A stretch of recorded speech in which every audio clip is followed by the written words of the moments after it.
once. Good morning, one and all present here. I am profoundly delighted to take this opportunity to introduce our chief guest of the day, Parag Shah, founder, member, and treasurer, IQAC Cluster India, IQAC coordinator, Modern College, Ganeshan, Pune. Sir has 20 years as full-time faculty in commerce and 15 years as physical faculty for functional Hindi occasional. He is a founder member and treasurer of IQAC Cluster India. He is a life member in Indian Accounting Association. Sir is a vice president in Pune chapter of Indian Accounting Association, IQAC coordinator, Modern College, Ganeshan, Pune, and also IQAC member of Balaji College, Pune.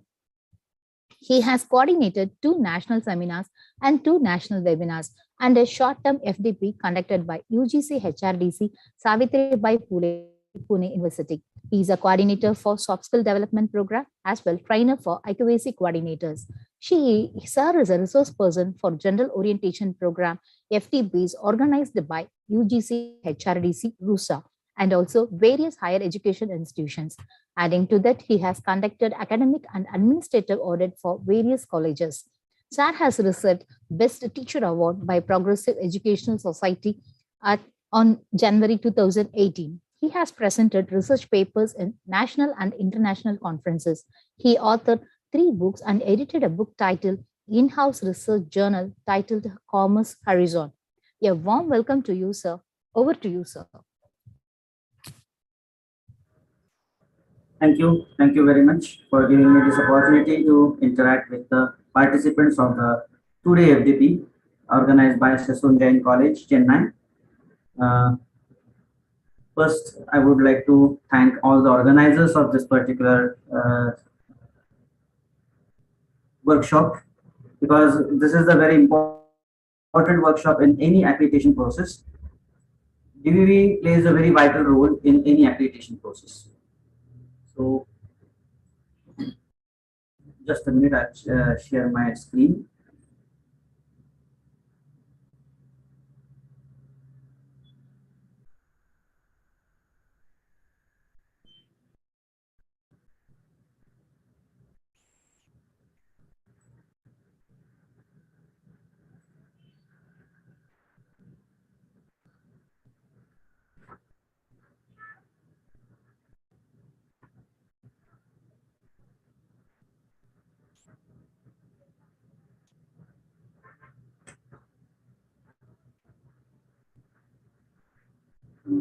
Is the screen visible?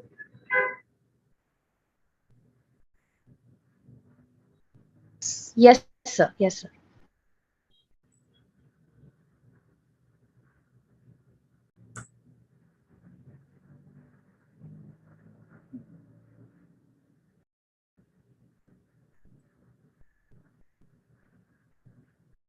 Just a minute, I think I have to share the presentation.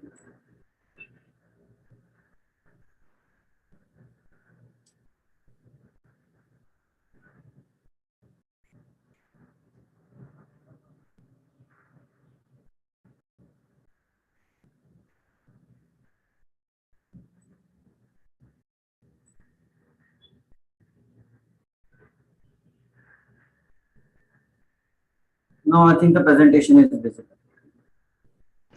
Yes, sir. The presentation is visible. Thank you. So we are going to discuss about the DVV process, some do's and don'ts of DVV. Many times it is observed that there are a lot of queries which are raised by DVV team. A lot of arguments are done by the institutions on the DVV process many times. But if we take some little bit care and if we follow our SOPs given by the NAAC very meticulously, definitely DVV process is a very good and it is very transparent process. So you can just go through this DVV process to have the good type of grade from DVV process. The first thing, let us just check what is the DVV process and how it works. First of all, as you know that we have to submit the data and all the quantitative and qualitative metrics will be submitted with SSR online on on the NAAC portal. And after submitting that particular data with the documentary evidences, the DVV partner will verify the information, the documents, the other things given by the or provided by the institutions, the links provided by the institutions will be verified, and then they will generate a deviation report.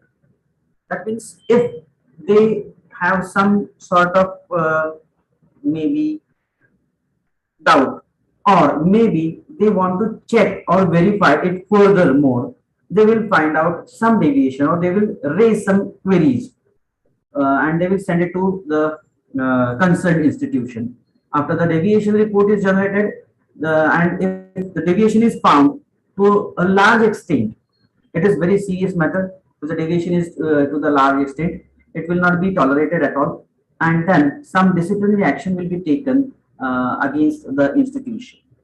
So we have to be very careful that whenever we are going to submit the data, it should not be a false information. It should not be altered or malpracticed.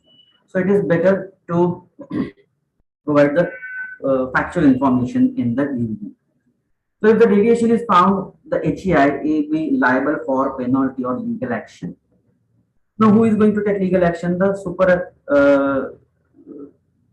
superannuary bodies, that is, it can be your affiliating university or the UGC. The affiliating university or the UGC can take some action, legal action on the institution.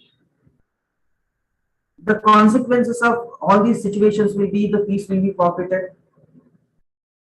Then you have to again reapply, or you may be debarred from the accreditation process for a certain period of time. And such type of incidences were there in the history. So we have to be very careful that whenever we have to provide the data, it should be a factual one. It should not be a forged one. So some statutory authorities can also take some action against that institution. That means they may de-affiliate the institute, or UGC may take some action against that institution.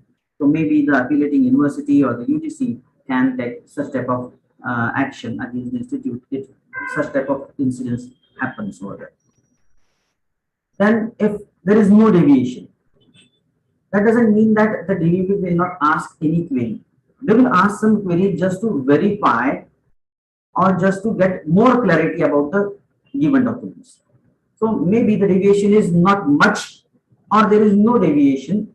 Still, the DVP will ask you certain queries, certain doubts, certain clarifications or explanations may be demanded from you. Suppose if there is no deviation, what will happen? The institute will proceed ahead to a peer team visit subject to pre-qualifier. Now, what is this pre-qualifier? Pre-qualifier means the institute needs at least minimum percentage of marks, like we give to the what we explain to any of the students, that at least this much percentage of marks are required to pass or to qualify a particular degree course or a particular program or course. Same is the situation in DVV. So if at all you qualify, if you secure minimum 25% of marks out of the all allotted or assigned marks to that DVV type of question or quantitative questions, then only the NAAC will give you pre-qualifier report or pre-qualifier email. So that means you need to score minimum 25% of marks in all quantitative metrics.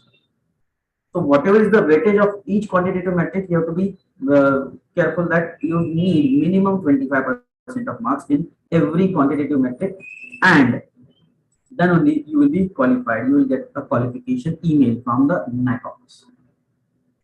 So if the pre-qualifier is not clear, we can look at the various consequences. If the pre-qualified email is not clear, then what happens is that in that situation,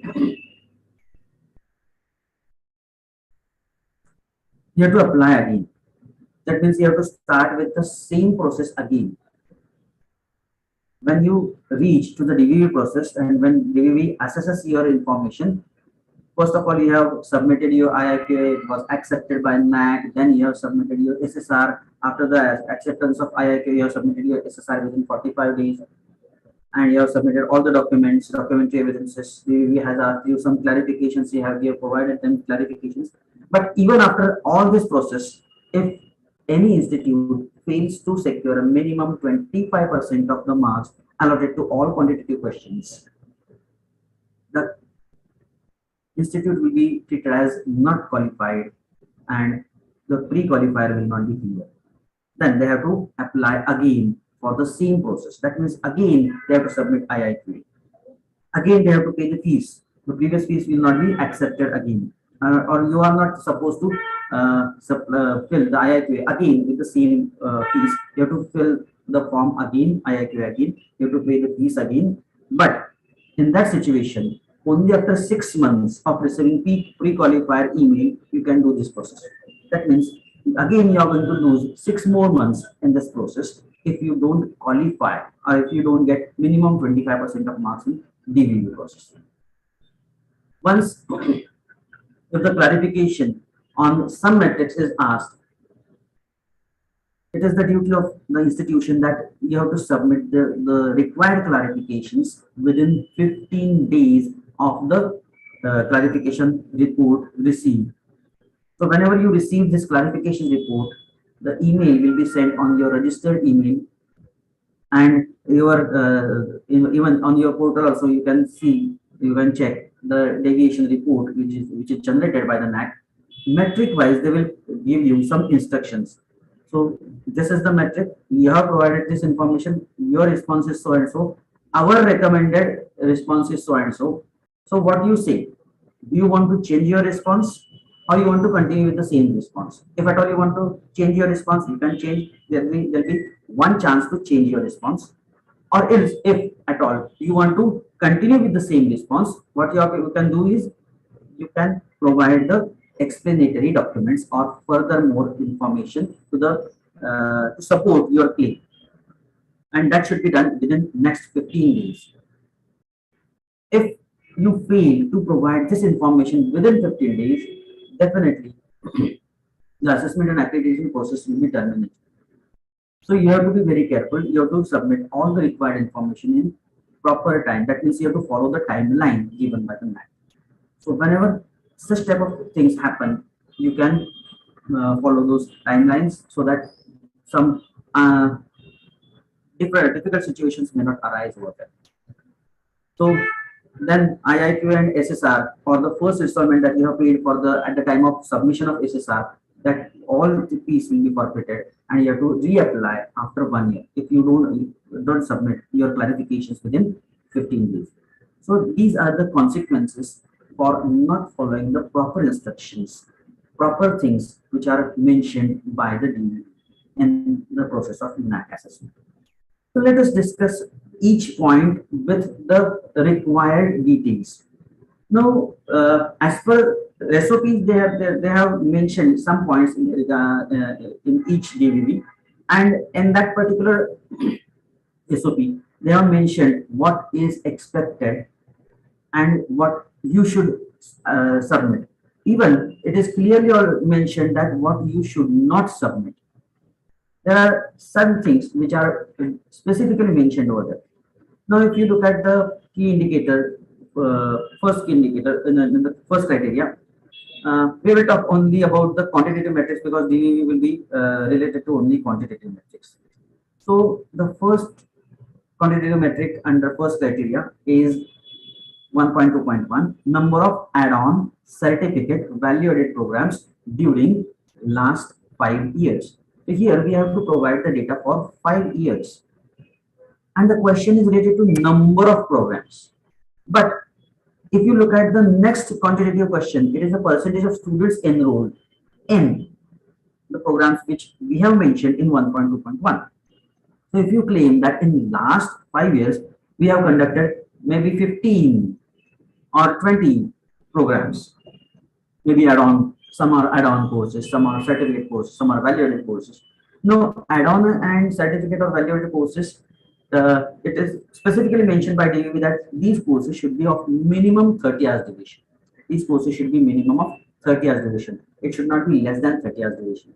And one more thing, it should be out of the curriculum. It should not be mentioned itself in the curriculum.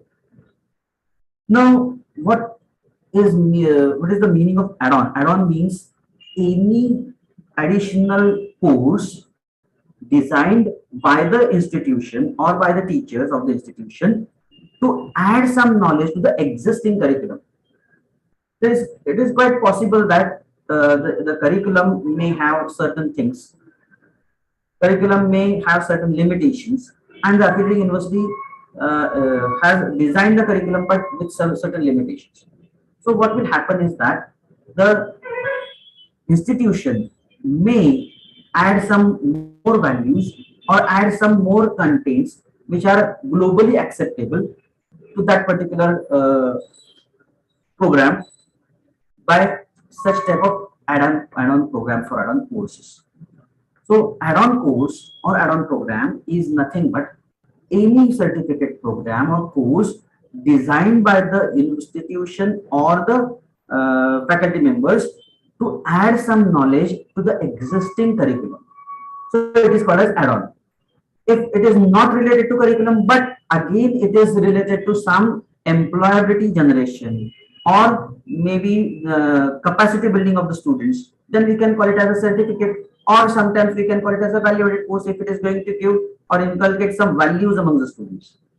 So we can start any such type of a programs, and the number of programs matters in the first question 1.2.1. At the same time, the percentage of students undergoing such type of programs matters in the second question 1.2.2.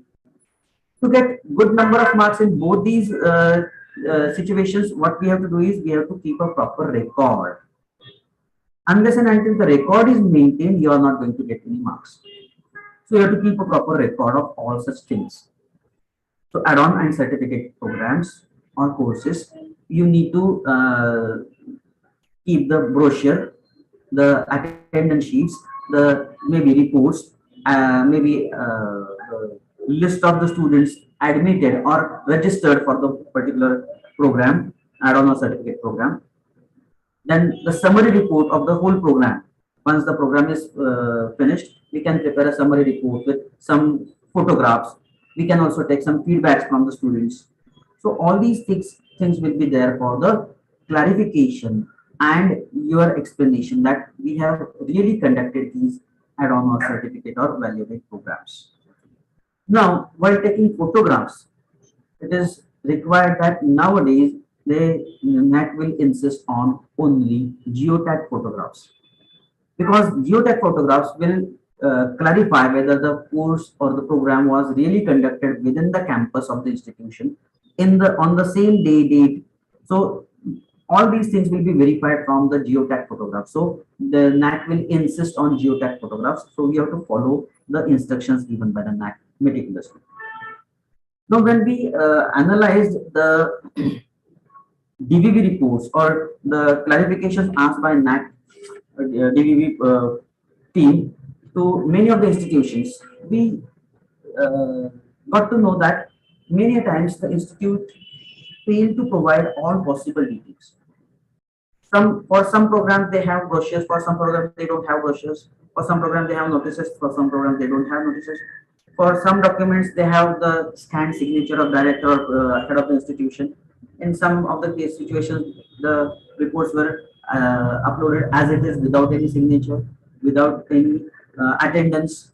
So attendance and signature attendance of students is very much important.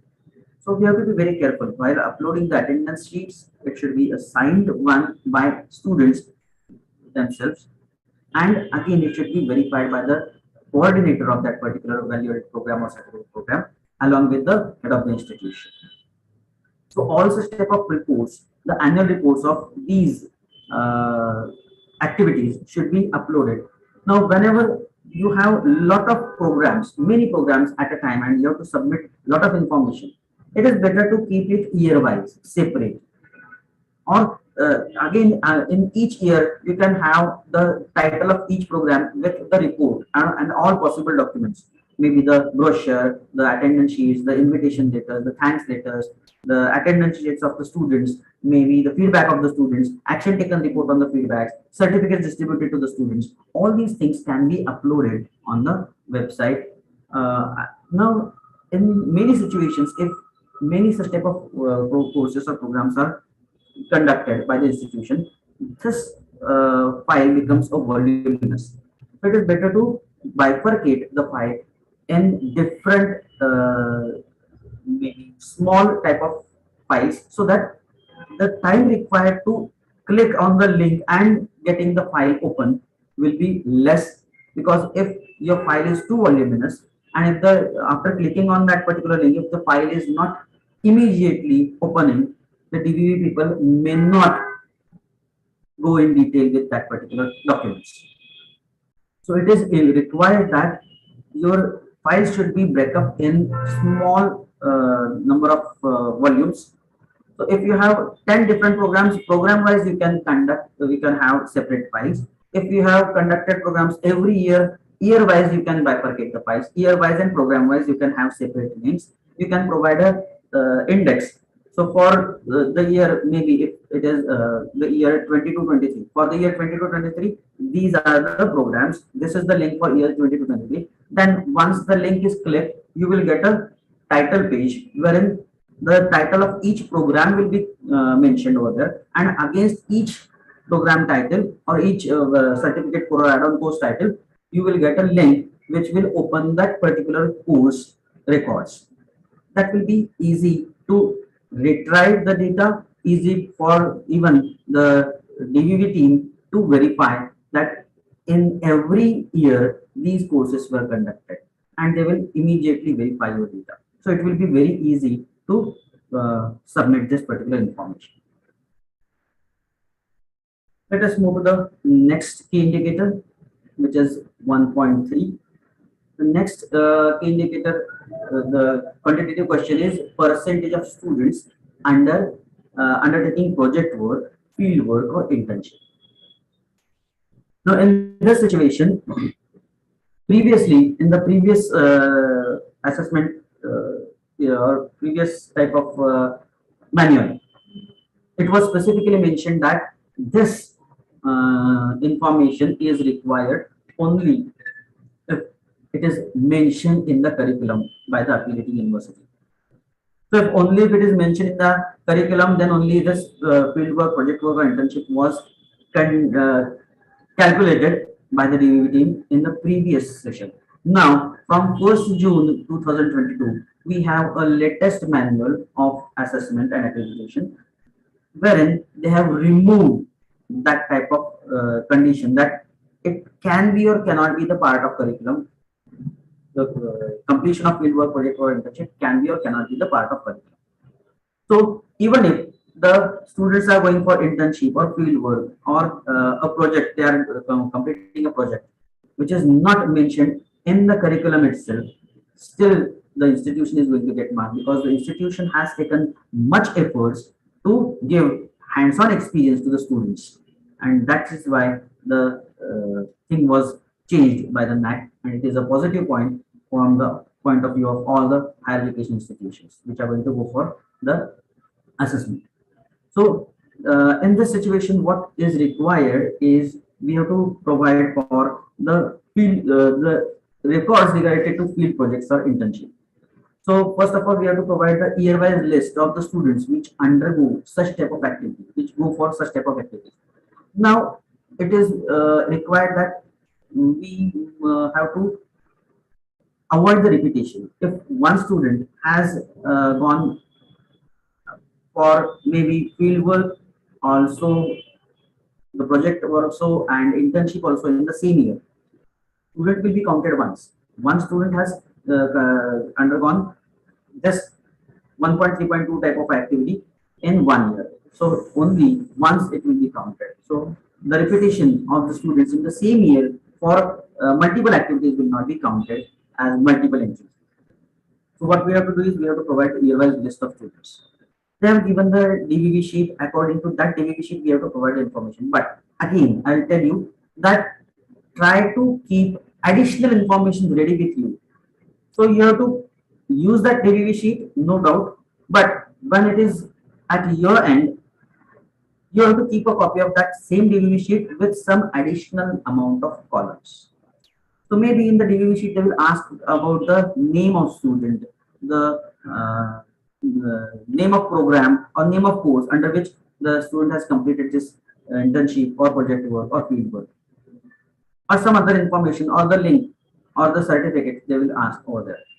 But along with that, you can also provide or you can also keep with you ready the enrollment numbers of the students and other additional things which you can provide or you can keep with you, because it is observed in some of the situation, it is observed, just a minute,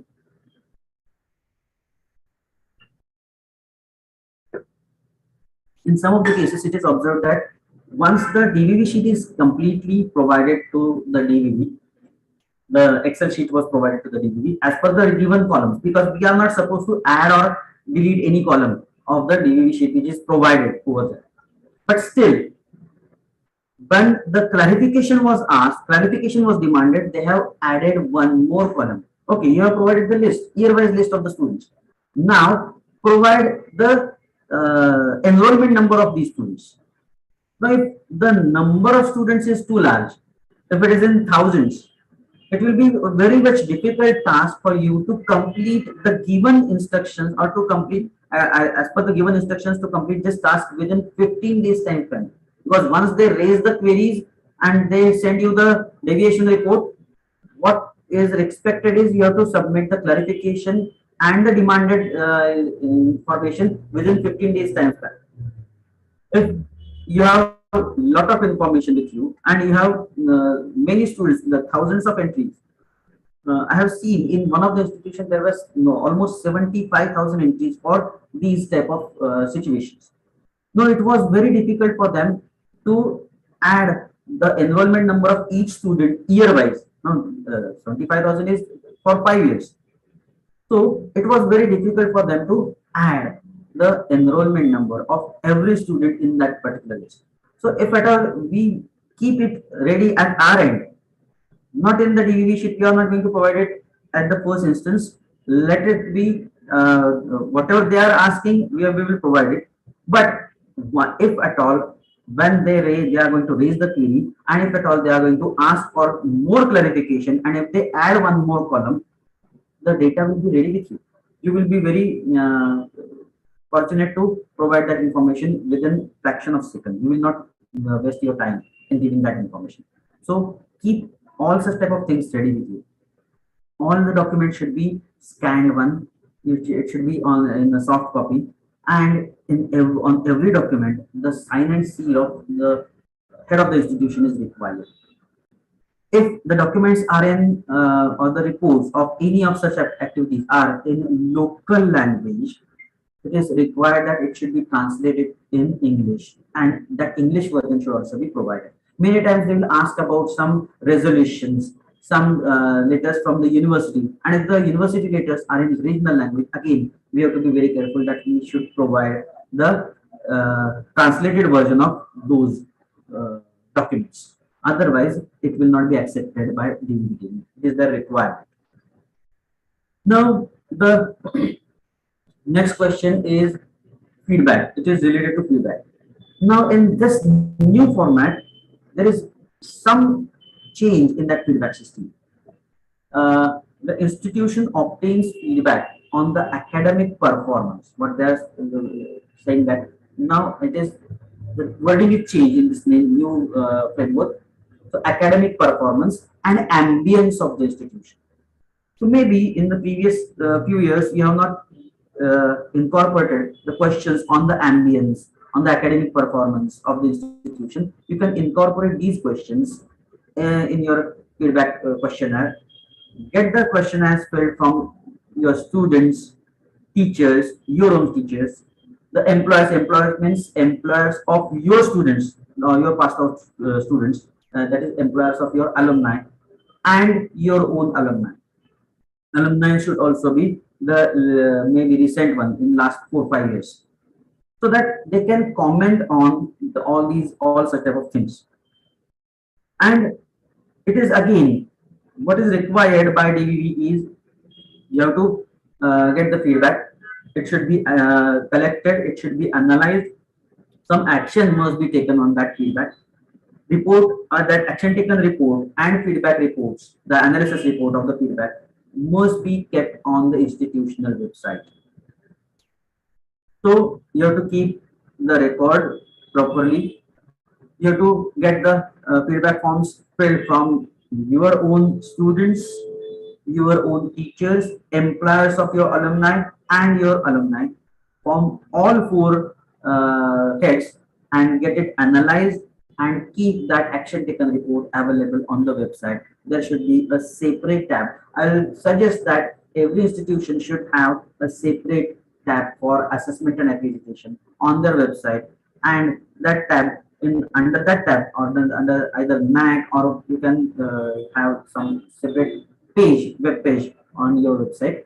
On that page, well, if you enter that page, there should be separate pages for or separate tab for every criteria.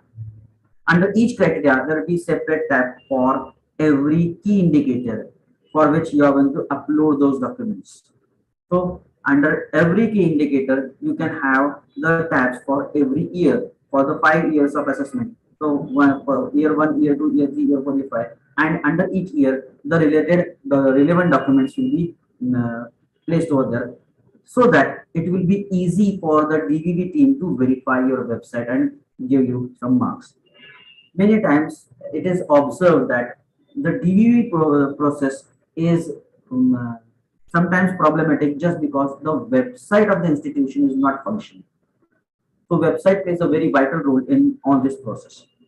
So be careful regarding the website. Let us move to the next key indicator, that is the student enrollment and profile. Now in this student enrollment and profile, it is the first qualitative question is related to enrollment percentage.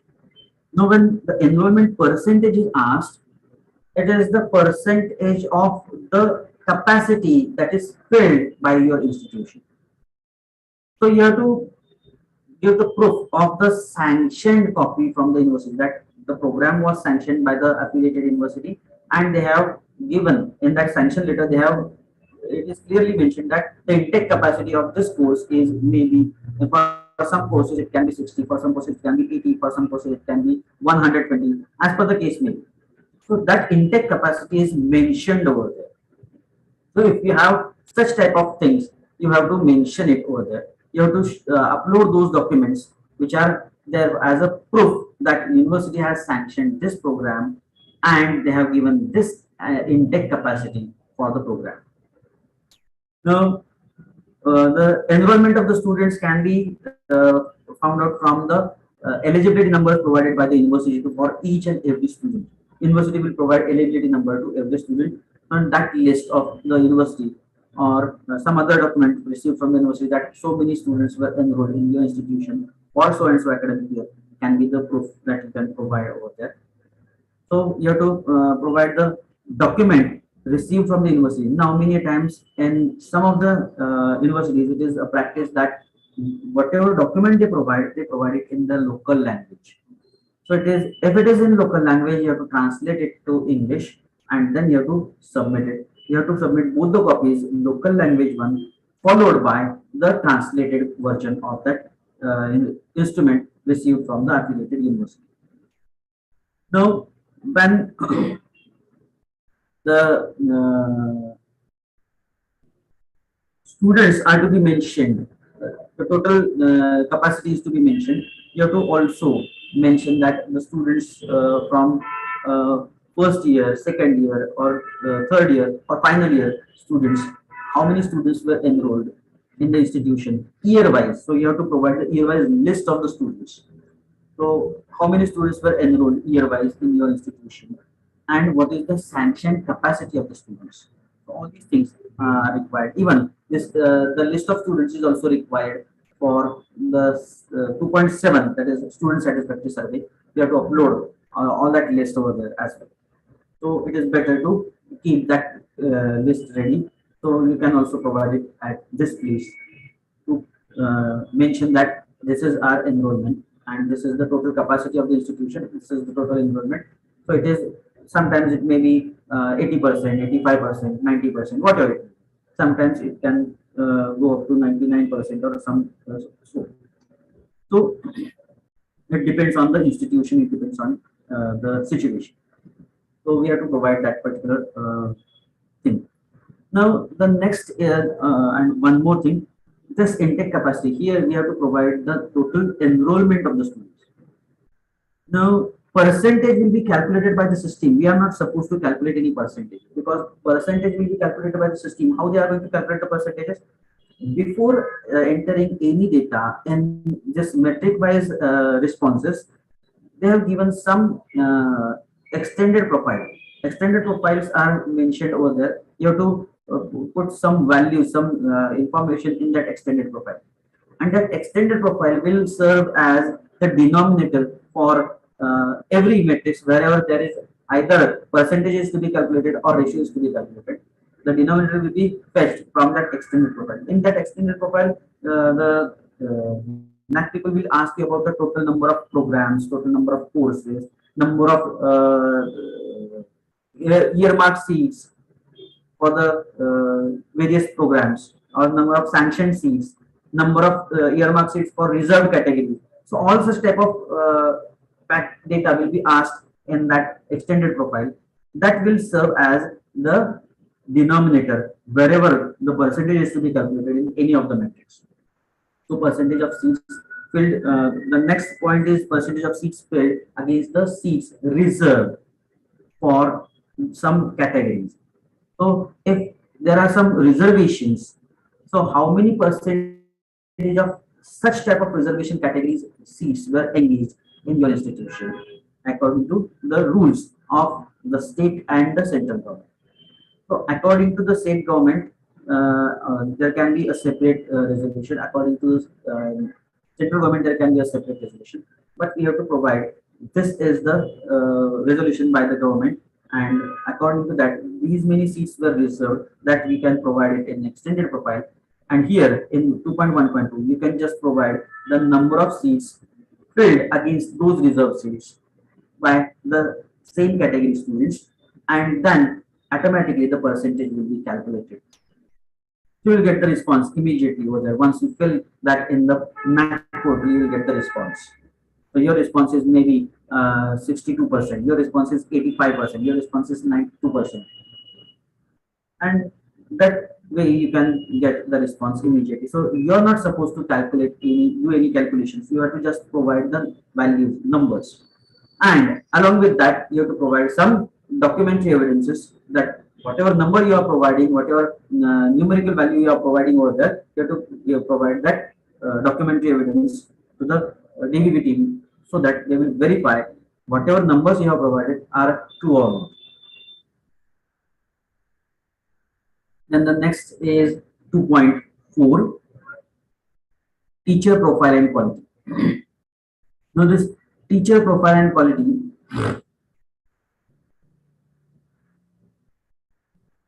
the percentage of full-time teachers. You have to be very careful. Read the each and every word carefully. They are asking about full-time teachers. It is nowhere mentioned that the teachers should be permanent. In many institutions, this is the very important topic, that many institutions, there are many faculty members who are not permanent, and they are working in the institution for maybe quite a longer period of time, but they are not permanent because of some rules and regulations by the government. It is not possible for the institution to make them permanent. So in that situation, what will happen is, even if the person is not full time, a person is not permanent, but if the person is taking the workload of a full time teacher, that person will be counted as a full time teacher. So percentage of full time teacher against the sanctioned post during last 5 years. So what are the sanction posts to be filled in your institution as per the workload, as per the given workload, and that workload will be decided by the uh, affiliating university and maybe the joint director of that particular area. So you can get the workload verified from the director office or joint director office for your institution, and that workload, against that workload, how many full-time teachers you have employed in your institution. If that number is quite satisfactory, you will get good marks over there. If the number is less, so if the 100 is the sanction post, 100 number is the sanction post, and you have only maybe 40 or 50 full-time teachers, that is not a good percentage. So if the ratio is good, the percentage is good, definitely you will get good number of marks. Nowhere NAAC has given any specific benchmarks. Benchmarks will depend on the locality of the institution, the type of the institution, and other matters also will they will take care of, and then they will decide the parameters. So the same parameter will not be applicable to all type of institutions straight away. It will be decided as per the case. So, but it is important that we have to keep this ratio or this percentage in a satisfactory manner so that we will get good number of marks over here. So even though teacher is not permanent, no doubt, no problem, you can claim that person if the person is taking maybe at least 90% workload of any full-time teacher of that particular post. So we can have good percentage over here. Then the percentage of full-time teachers with net set or any other qualifications like PhD, delayed, or any other such type of qualifications. So if any such type of qualification is there, you have to mention it, and we can say that out of maybe we have 150 teachers, and out of them maybe 75% of teachers are having are qualified either net or set or PhD or there. So highest degree we have to count over there. So whatever is the degree, highest degree, we will count it there, and then we will have calculate the percentage. And if the percentage is a promising percentage, a good satisfactory percentage, you are going to get good marks over there. One more thing, while calculating the teacher count, in many of the institutions we have observed when we analyze the DBV report of many of the institutions, they have not considered librarian as a teacher, because unless and until the library science course is engaged in that institution, librarian and the librarian is engaged in actual teaching workload, the librarian, only librarian will not be counted as a teacher. So in the count of teachers, they are not going to count librarian. This is what we have observed while we have analyzed the DVV reports and the clarifications given by the DVV team for various institutions. So this is our personal experience. So let us move ahead. 2.6, student performance and learning outcome. Now here it is simple that we have to provide the passing percentage of students, how many students were have appeared for the final year examination, and how many of them actually passed the examination. And it is also important for mapping the program outcomes and course outcomes. So it will be easy for you to, if you keep the record properly, so you can show that these many percentage of students were appeared for the final year examination. Maybe it can be UG or PG or whatever it may be, and so many percentage of students have passed the examination. Then the next is student satisfaction survey. Now, student satisfaction survey is important from the point of view of any institution, because it is going to give you some additional amount of marks. If you have a good rapport with the students, definitely you're going to get good marks from the students as well. Many institutions have got more than 3.5 out of 4 score in the student satisfaction survey. So our students will definitely give you more marks if you have a good rapport with the students. You have to just, what you have to do is you have to orient your students, orient all your students to that such type of questionnaires will be there, such type of questions will be asked to you. You can provide, NAC has already given the sample questionnaire on their website. You can circulate it with the students. You can orient your students that this is the situation. The NAC is going to ask you certain questions about your own institution. If you give good answers, your own institution is going to get good grade. And definitely, some students are having some grievances, some problems, some difficulties. You can talk with them, solve them, so that students will give you good type of remarks, and you will get good percentage of marks in the student satisfaction survey. By providing information to triple S, student satisfaction survey, what is required is that they have provided Excel sheet. Now, every institution has a separate set of number of students. Some institutions may have maybe in few hundreds. The students may be in few hundreds. In some of the institutions, students may be in few thousands. What is expected by the NAC? They will provide you Excel sheet, a format of Excel sheet, while providing the information in that format. Once you open the portal, SSR portal, you can have you can download that Excel sheet from the portal itself. For the student satisfaction survey, they have provided one Excel sheet. Download that Excel sheet. Though your Excel sheet is ready, it is quite possible that the institutions, the educational institutions, the higher education institutions, they keep the recording Excel sheets ready. If the NAC asks, we will take that Excel sheet and we will upload it as it is. But what happens is that NAC will not accept the Excel sheet. There are some, the same Excel sheet as it is, because there are some restrictions on uploading those Excel sheets. The Excel sheet should not have more than one sheet under that particular Excel file. There are many sheets, sheet 1, sheet 2, sheet 3. Many times what we do is on sheet 1 we will do one type of report, or one type of list is prepared. On sheet 2 we will prepare another list. On sheet 3 we will prepare another list. If you provide this type of file to NAC, they are not going to accept it. So what I suggest is download the same Excel sheet from the portal itself and make as many copies as you want for that blank Excel sheet. Make a copy 1, 2, 3, 4, 5, 6, because you have to provide maximum 500 entries in one Excel sheet, and that too, not a single cell should be blank in that Excel sheet. So if the Excel sheet they are asking about the enrollment number, program name, student name, mobile number of the student, email of the student, or any other information they are asking about, every field should be properly filled. It should not be repeated, as well as it should not be blank.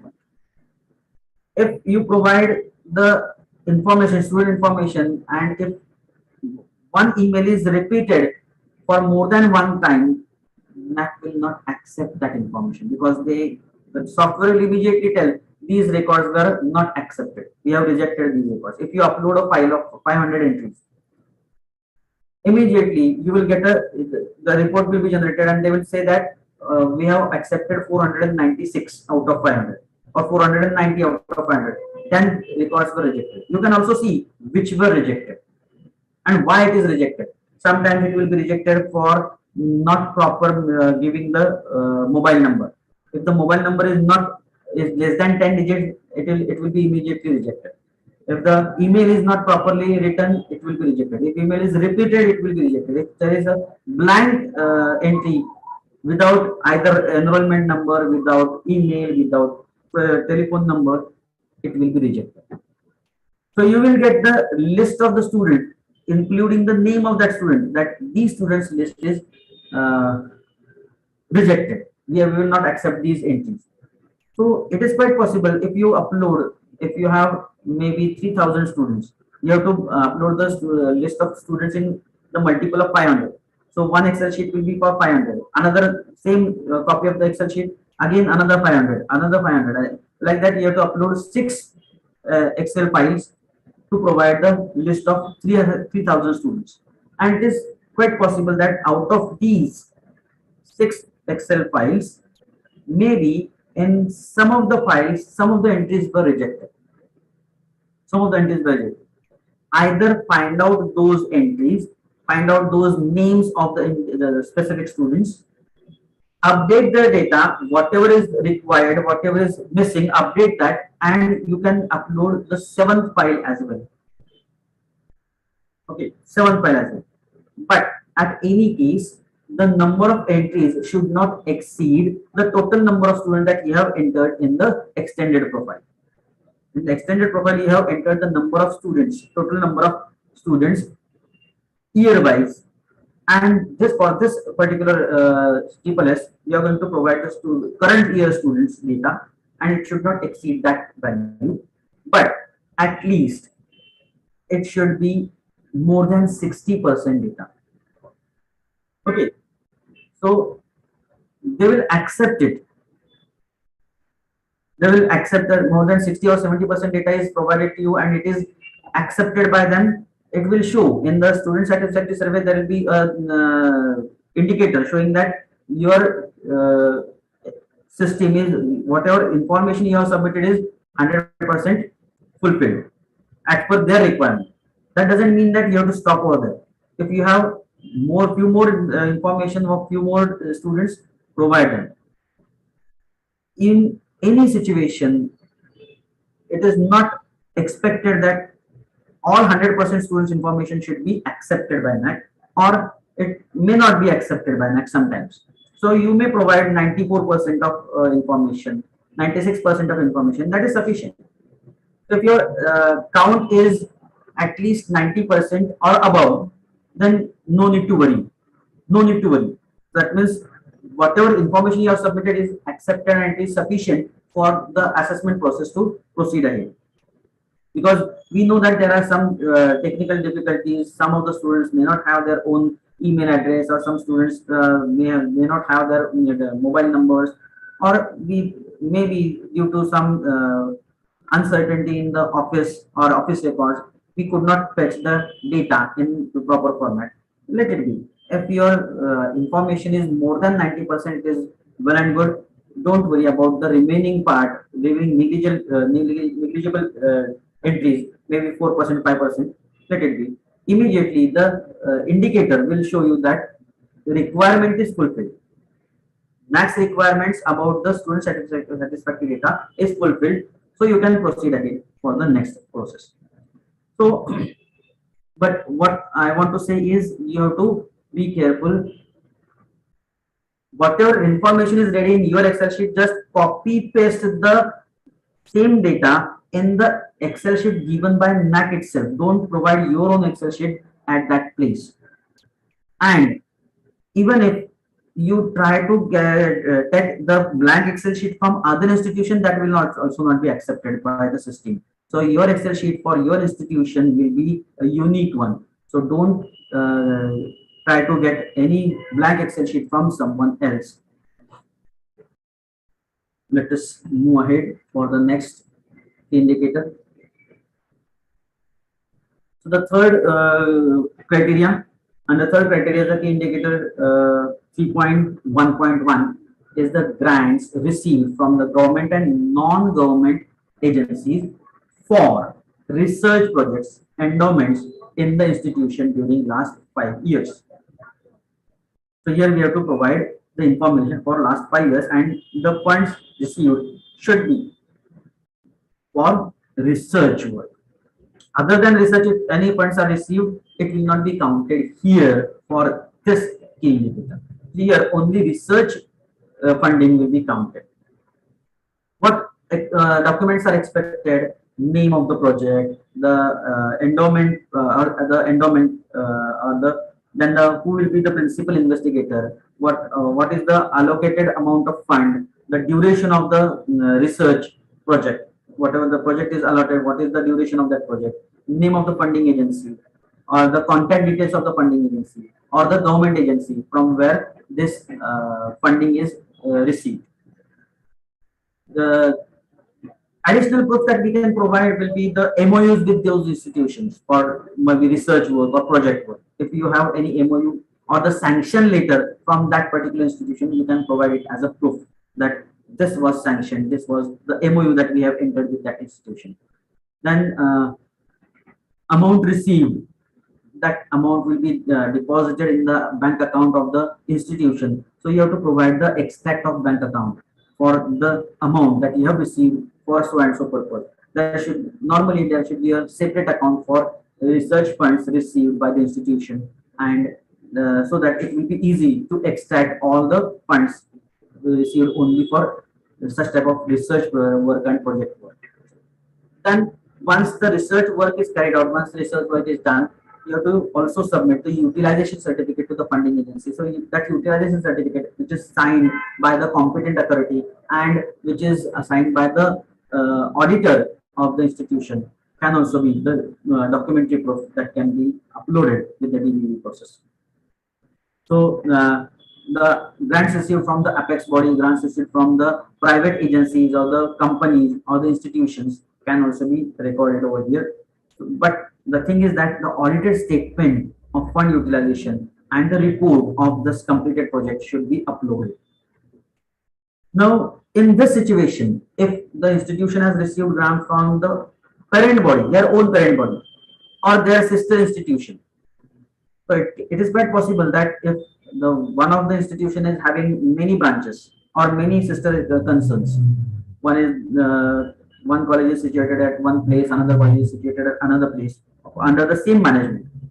So to show this transaction, they may enter into collaborative research work. They may sanction funds to another college, another institution of the same management, that we will provide you so and so fund for this particular type of research. Then in turn, this institute will provide fund to the other institution. That is nothing but mutual consent between the two institutions of the same management that will not be accepted. Okay. So if the funds under this key indicator are received from the same trust, from their own parent body or the sister concerns of the same parent body, it will not be accepted at all. So be careful, don't provide such type of information. If the grants are received not for research, maybe for purchase of equipments or any other maybe construction of a particular hall or room or washrooms, then that type of grants will not be counted in this much. So be careful. If such type of things happens, then DBP team is going to disqualify these entries, or they are not going to accept these claims. They will reject all those claims immediately. The next point is 3.2, that is innovation ecosystem, under which the number of workshops, seminars, conferences, including, so the workshop, seminars and conferences which are conducted on either research methodology or IPR and entrepreneurship development within that last 5 years, so that will be accepted over here in this key indicator number 3.2.2. So what we have to do is we have to provide the list of all such type of activities, either workshops or seminars or the conferences which are conducted either for any of these activities, either research methodology type of activity or it can be for intellectual property. Now, in case of undergraduate students, undergraduate institutions, that maybe IPR seminars may not be there for a larger number of quantity, but they can have research methodology workshop or entrepreneurship development type of workshops for the benefit of their students to inculcate some sort of innovation ecosystem under the institution. It is better to get more number of marks by conducting such type of activities for different situations. Now, if the programs are conducted for maybe criteria number 1 that we have discussed related to the add-on or certificate programs. That programs will not be counted over here. In any of the criteria, repetition is not allowed. You will claim the add-on program or certificate program in criteria number 1, and same you are going to show in criteria number 3 as the we have conducted this workshop for IPR or for research methodology. So it will not be counted over here. So be careful. The repetition in any of the criteria is not accepted by NAAC at all. So you have to avoid that repetition. Uh, so activities which are related to research methodology, IPR, and entrepreneurship development, that only will be considered over here, provided it is not already claimed in criteria number 1. Let's proceed ahead. Now the next point is related to research publications. Number of research papers published. Number of research papers published per teacher. Here they are going to count it per teacher in the journals notified on UGC care list during last 5 years. Now this is most important and crucial part, because criteria 3 is related to research activity mainly, and now it is clearly mentioned in the SOPs that NAAC is going to count only the journals and the research papers which are published in the journals which are listed in the UGC care list. If the journals are not listed in the UGC care list, they are not going to count it at all. They are not going to count it at all. So only the journals which are under UGC care list. Now, many times it happens that once we publish the research paper in a particular UGC care list journal, at that time the journal was in the UGC care list. But maybe after some days, after some months, the journal is out of the care list. So it is important that we have to find out the journals which are in A category, not B or C category. In C category journals, many times what happens is that the journals, some journals come in the list, and maybe after some days, some months, again some issue happens and they go out of that particular list. So it is very difficult to find out whether the paper was under the care listed journals at that time or not. And DVV, whenever DVV is going to verify, at that moment of time, if the journal is under care list, they will accept it, otherwise they will reject it. So if they have rejected it, while in clarification you can provide that, and when we have published it, it was there in the UGC care listed. For that you need to provide some documentary evidences. You can provide the screenshot of the website, you can provide the downloaded previous UGC care listed list, that on so and so date the care list was published and the journal was there in that list when this paper was published. This is a very difficult task, so it is better to publish your research papers in A-listed journals. Normally the journals which are under Scopus or Web of Science are accepted by the UGC, and they will be accepted, and it is maybe taken as consideration that these journals will be accepted by the UGC as per the as they are the UGC care listed journals, and the list that UGC has published maybe for C category journals, it is volatile list. Maybe some journals will be added, and maybe in the next list some journals will be deleted from that list. So it is better to publish those journals in the good impact factor and really A category journals list. One more thing I want to tell you, that be sure that whenever your faculty members are going to publish these research papers, and they publish it in good quality journals, but are they mentioning your institution's name in that research paper or not? Because that is also important. Again, if the paper is published by a particular faculty, and at that moment when the paper was published, the faculty is not in your institution, it is the faculty was working in some other institution, and maybe afterwards the faculty has shifted to your institution. In that situation, that paper cannot be counted for the credit of your institution. The papers which are published by faculties when they are in your institution and they have claimed that their name along with the institution's name in the research paper, those papers will only be counted. So you have to be very careful. Now, many times it happens that the faculty members or sometimes the management members, they tell you that let us give all the research papers, list of all the research papers. Our faculty members have published 500 research papers. Maybe out of that, out of these 500, maybe 178 papers are in UGC care listed, but still they have published it. There is a good number of research papers, though it is not in the UGC care list. What is harm in giving this additional information? Actually, NAAC is going to count only 178 that you know, because it is clearly mentioned in the SOP.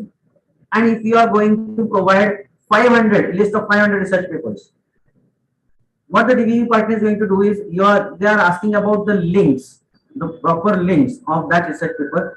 So when you click on that link, it should directly land on the paper of that particular faculty, not on any other site, not on any other page.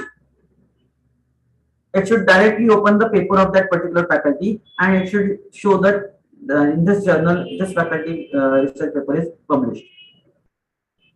Now, if you provide unnecessary additional information which is really not accepted, and they have clearly mentioned that we are not going to accept the research papers other than UGC care list, and you are providing the additional unwanted information, it is quite possible that they will provide you some negative marking. They have not mentioned it anywhere, but it is quite possible that if you provide unnecessary information, if you burden them with unnecessary stuff of information, which is really not required, and they have clearly mentioned it that it is not required, still you are providing it, it is going to create a bad impression about the HEI, and then the DVV people will look at you as you are not following the instructions.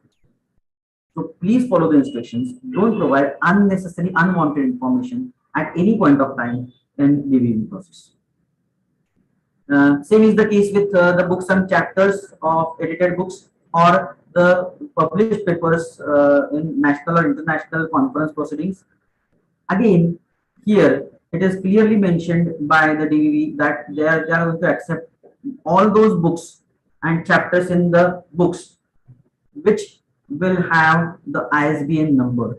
If the ISBN number is not there, they will not accept it. So you have to provide the list of the books published by your faculty members or chapters published in some books or some of the books by your faculty members. Those carrying ISBN number, you have to mention it. If it is not with ISBN number, DVV is not going to accept these type of entries. Be careful. Don't provide unnecessary information with the DVV. Then the next point is related to extension activities. Number of extension and outreach programs conducted by the institution through NSS, NCC, Red Cross, Youth Red Cross, including programs such as Swachh Bharat, AIDS awareness, gender issues, etc., and those organized in collaboration with industry, community, and NGOs. So what is expected is these programs are extension or outreach programs. That is, mainly these programs will be conducted outside the institutional premises for the society, not for your own students, for the society. And it should be conducted in collaboration with either industry or any other NGO or community. So whenever the collaborating party is asked, you have to mention the name of external party. Whenever the report is asked, you have to mention that this program was conducted outside the premises at so and so place for the society, for the benefit of the society.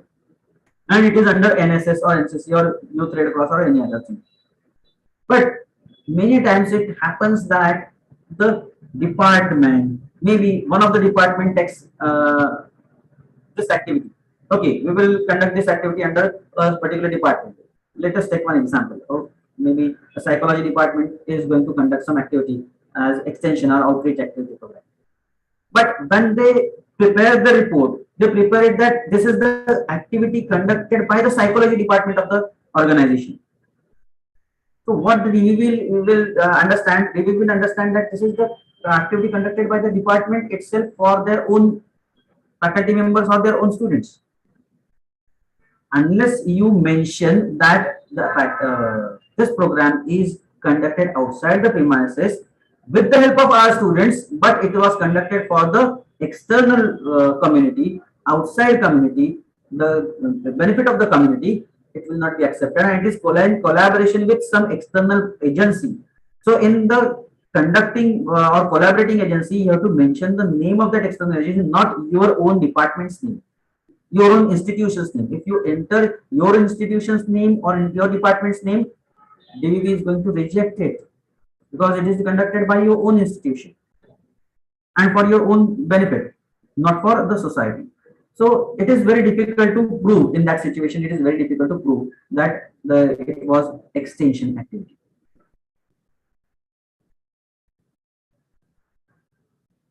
Then collaboration. The number of MOUs, collaborations, linkages for faculty exchange, student exchange, internship, field trip, on-the-job training, research and other academic activities during last 5 years.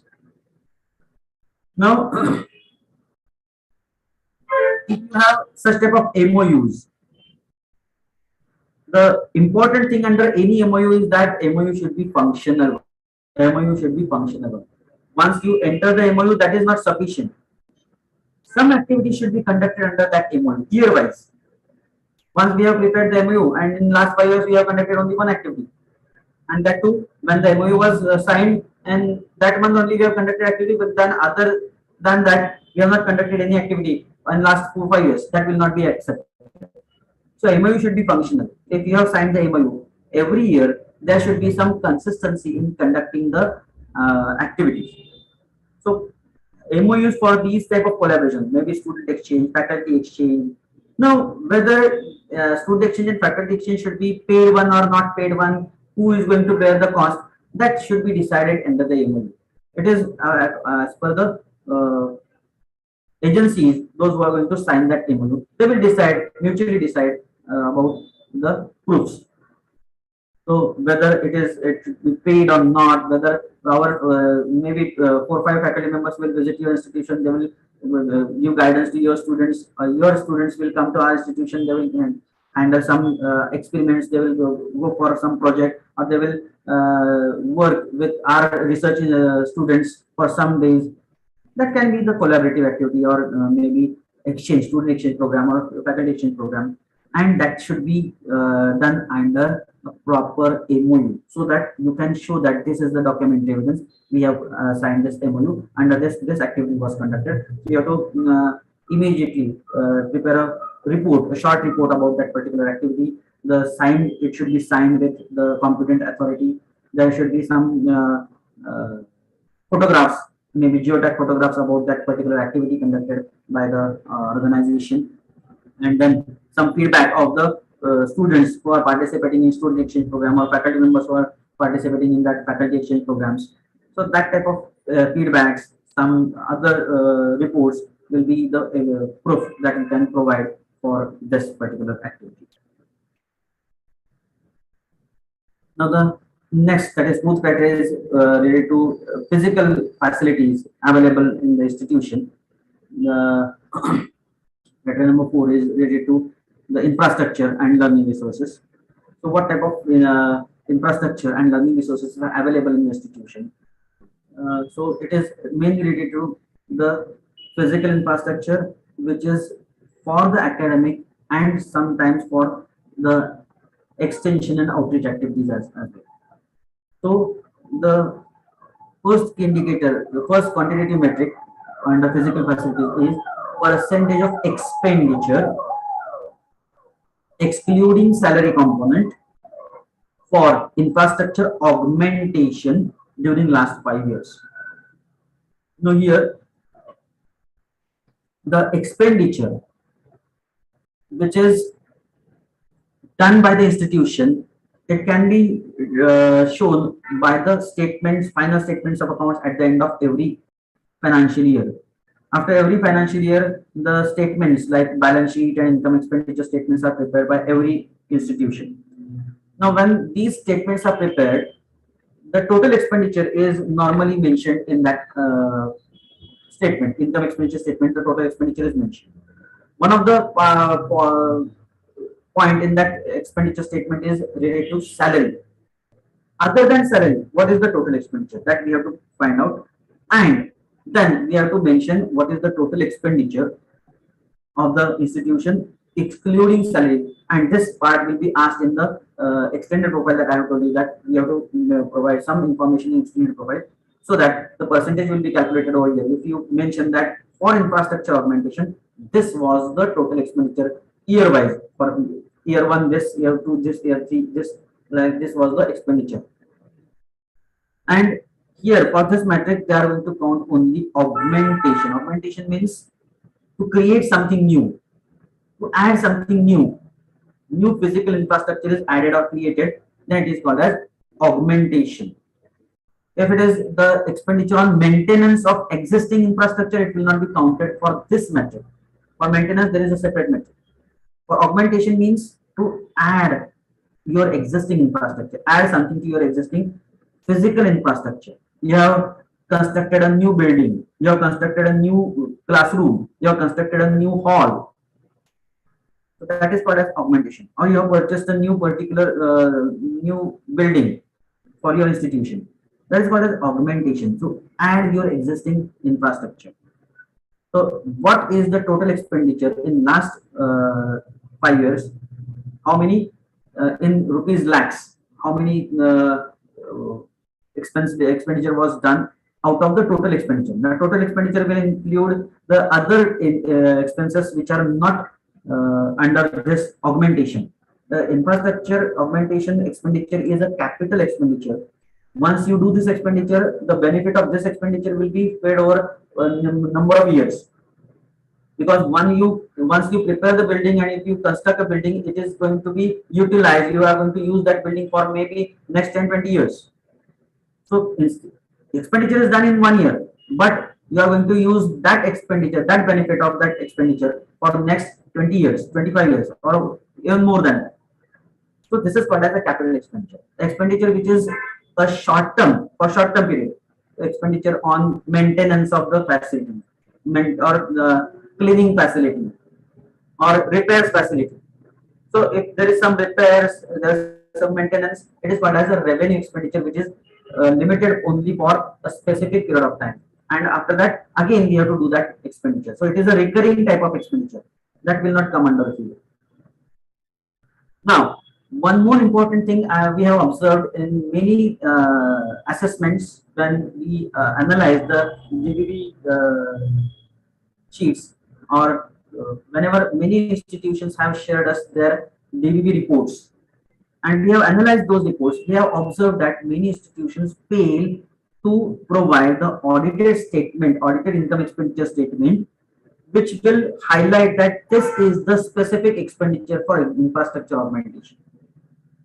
In many things, wherever the audited statements are asked, it is important that you should, and that income expenditure statement, whatever is the question, that title should appear in that income expenditure statement, so that it will be easy for the DVV team to identify, okay, this is the specific account for infrastructure augmentation, and this is the amount of expenditure done by the institution, which is authorized and signed by a competent authority, that is a chartered accountant or auditor of that organization. But many institutions have their own style of preparing the balance sheets and income expenditure statement, and they don't have that proper type of headings, account heads in that statement. And then it becomes very difficult to prove that this was the expenditure that was done by the institution. And then even if we argue with the DVB team, they will not accept it, because they will immediately put the finger on the SOP, that we have already mentioned it in the SOP, that we need the audited statement of book of account, and it should be clearly mentioned in the audited statements, and you have not provided that, so we will not be giving you any marks for that statement. Then the next key indicator is for IT infrastructure. So nowadays, IT is very important for any higher education institutions, and the IT infrastructure. So here in 4.3.2, we have to mention that student to computer ratio. That means how many computers are available in the campus for the purpose of students, not for the office purpose, not for the staff purpose, for the purpose of students. So computers in the computer laboratories or any other places where the students use those computers will be counted. It will be better if you prepare a flow chart that this is the total flow chart. There are total maybe suppose 500 computers in our institution. Maybe 250 computers are in the computer labs. Lab number one, 50 computers, lab number two, 40 computers, lab number three, so many computers. So if you prepare that type of flow chart and if you provide it, it will be handy information to any person. Even the peer team visit, at the time of peer team visit, you can also provide that information that this is the total number of computers and this is the distribution of total number of computers in different areas. So in so and so department, maybe 10 computers are there. In this department, 3 computers are there. In this department, and in this computer laboratory, there are 20 computers. In this laboratory, there are 60 computers. So that flow chart will give you a clear-cut idea, clear-cut instruction, and even it will give the overall picture that okay, the institution is having 500 computers for the purpose of students. Now, what the DV partner is going to ask you, they will ask you about the bills for those computers. If the computers are purchased, there has to be some bills or bills should be recorded. There has to be some dead stock register which should be maintained properly with every year's remark after verification of the dead stock by the competent authority. And other ICT facilities, maybe the smart boards are there, LCD projectors are there, or any other ICT facilities are available in the campus. Bills for all those ICT facilities should also be provided to support that this is our IT infrastructure. So we can show that this is our IT infrastructure, these are the bills, and the bills should be from that specific period. And it should be updated, upgraded. The computers are required to be upgraded from time to time. So whether you upgrade, what is your policy of upgradation of the IT infrastructure, that also be should be available on your institutional website. You have to provide that type of documentary evidence. Next, maintenance of campus infrastructure. Percentage of expenditure incurred on maintenance of infrastructure. Now, in the previous question, there was augmentation of infrastructure. Here it is maintenance. Now, this is nothing but a recurring cost. For maintenance, it is a recurring cost. Every time, after every few days, we have to do some expenditure on the maintenance of infrastructure. So, that also they are going to ask what is the total expenditure on maintenance and what is the percentage against the total expenditure of the institution. So how much things do you spend on this maintenance of infrastructure? Now what happens is that if your infrastructure, if your physical infrastructure is old, maintenance cost is going to be high, because when the infrastructure becomes old, the maintenance issues will increase and then maintenance cost is going to move high. If you, from time to time, if you augment new infrastructure, if you upgrade your physical infrastructure, and if you renovate it, if you reconstruct it, then the maintenance cost will be lower and there will be a new infrastructure that you can utilize for a longer period of time. So they will just find out what is the total infrastructure augmentation and what is the total cost on maintenance of infrastructure. If it is going to go on higher side, it is not that much good, but it should not be zero as well, because there has to be some maintenance charges that need to be incurred by every institution. Now, here also, the income expenditure statement is important, wherein separate head should be there for the maintenance of infrastructure and should be highlighted for this particular criteria, this particular indicator, and should be uploaded as the audited statement of account should be uploaded to verify this particular data. Now, the fifth criteria, student support and progression. fifth criteria related to student support and progression. Now, for student support, percentage of students benefited by scholarships and fee ships provided by the government and non-government organizations during last 5 years. Previously, there were two different questions. One question was separately for government organizations, scholarship and fee ship from government organizations, and there was a separate question for non-government organizations. Now the question is clubbed into one, because many times many institutions face problems in getting some non-government type of scholarships. Government scholarships are available to all type of institutions. So now they have couple club or combined it. So now here we can show a good percentage of students who are getting such type of scholarships. Now, government scholarships are definitely there. There, students are going to apply for them. Students are going to get these scholarships. But for non-government scholarships, we have to be very careful. We have to find out which non-government agencies will provide scholarships to our students. We have to make aware all our students that these are the institutions which will provide you some scholarship. Many times we come across some needy students. Find out them, approach the non-government institutions, tell your students how to apply for these scholarships, and if these scholarships are received, get it. Many institutions, they give the checks. They don't give the cash scholarship. They give the checks in the name of the higher education institution. So the checks will be received by your institution. Again, here also you have to keep a separate account head for scholarships to students, scholarships and free ships to students. And whatever scholarships and free ships are received from the other institutions, NGOs or companies or any other person, it should be entered, it should be recorded in that account, and from there it should be transferred to either the fees of the student, so that because many times these scholarships are given for payment of fees for those particular students. Now these scholarships will not be for the research grants. This scholarship will be mainly for the fees, payment of fees to the students, those who are deprived one, those who are below poverty line, or those who are having some economic problems. Or sometimes it is quite possible that some organizations give financial assistance to the students, those who have lost their parents in COVID situation.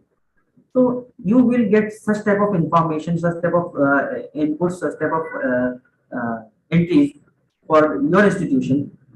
Let them record in one account of your accounting statement, and then from that account you have to transfer it to the specific student's fees account, so that the student's fees will be received by the institution and student can proceed ahead for his or her education.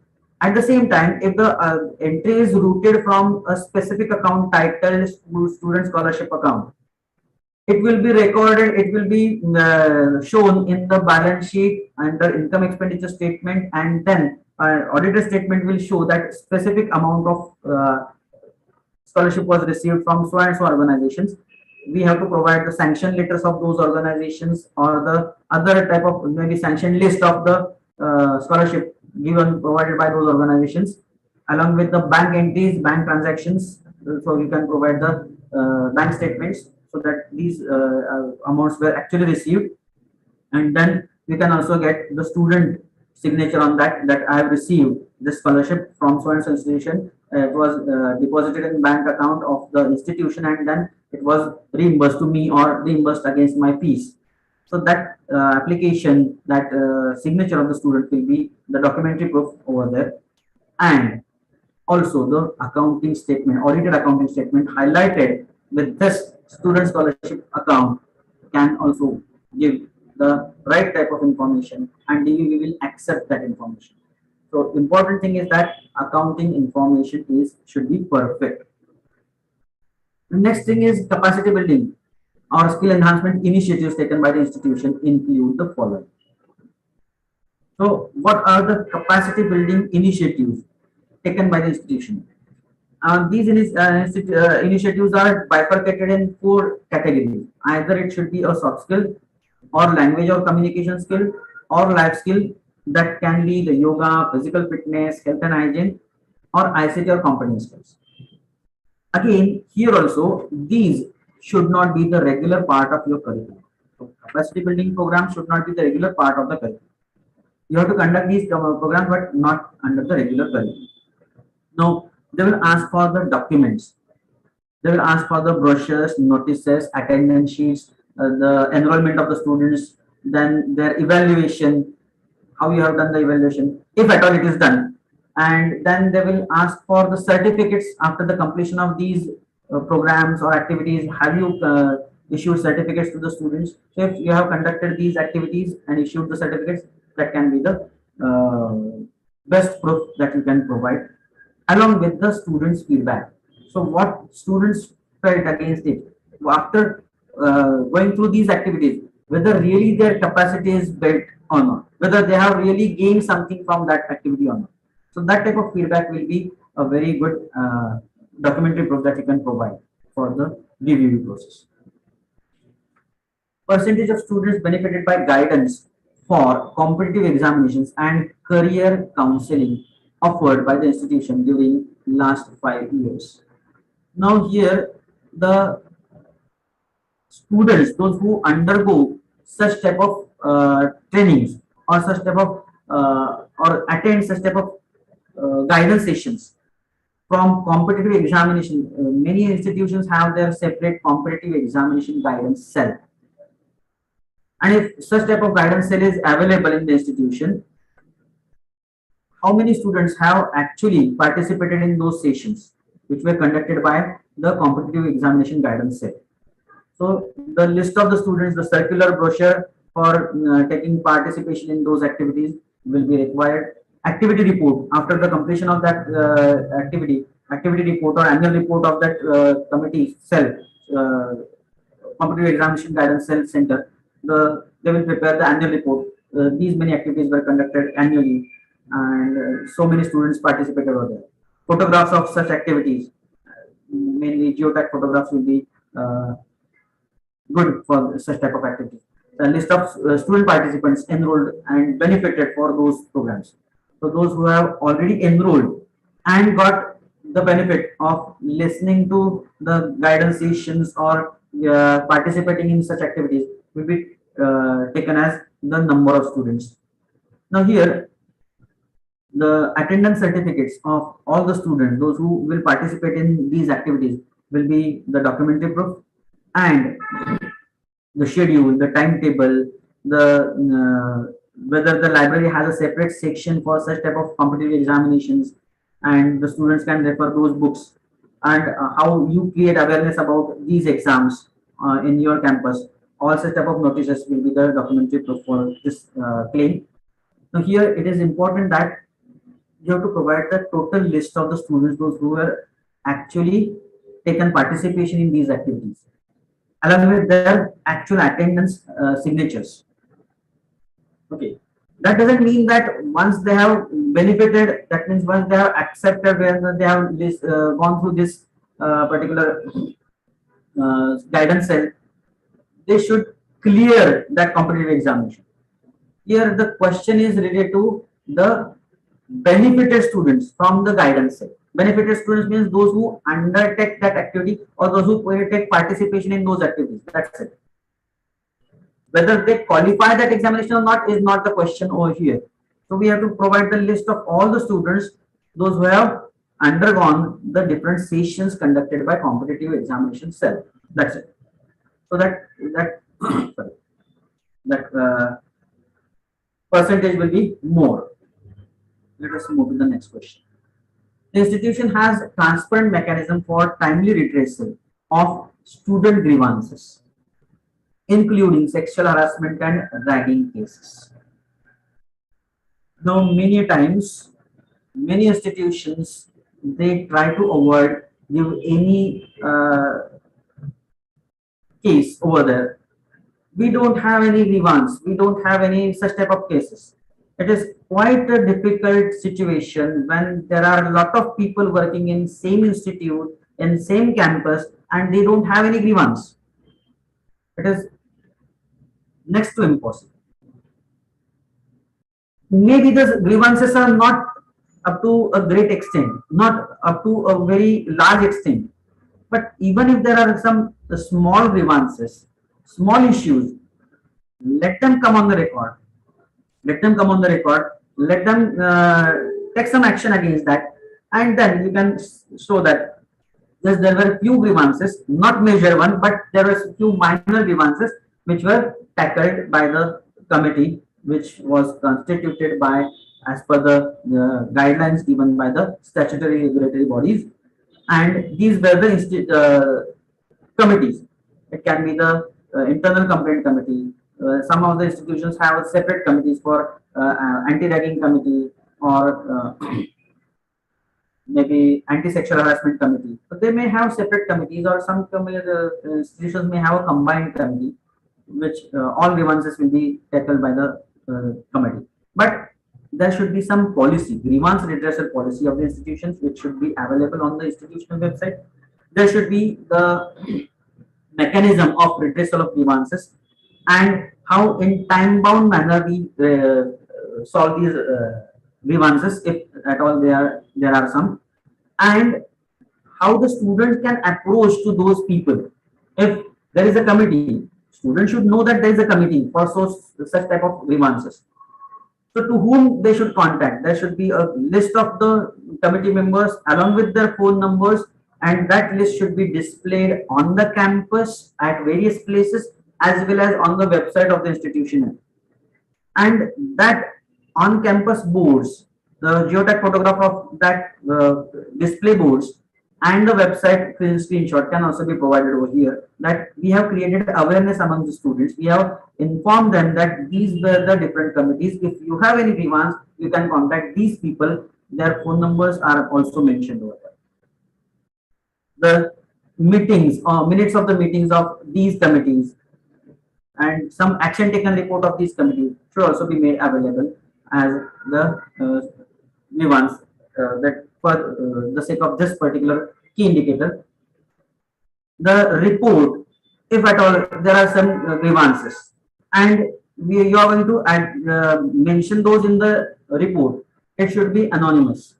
You should not mention that so and so student has so and so grievance. No, there was some grievance related to so and so issue which was resolved as per the given guidelines by the statutory regulatory authorities.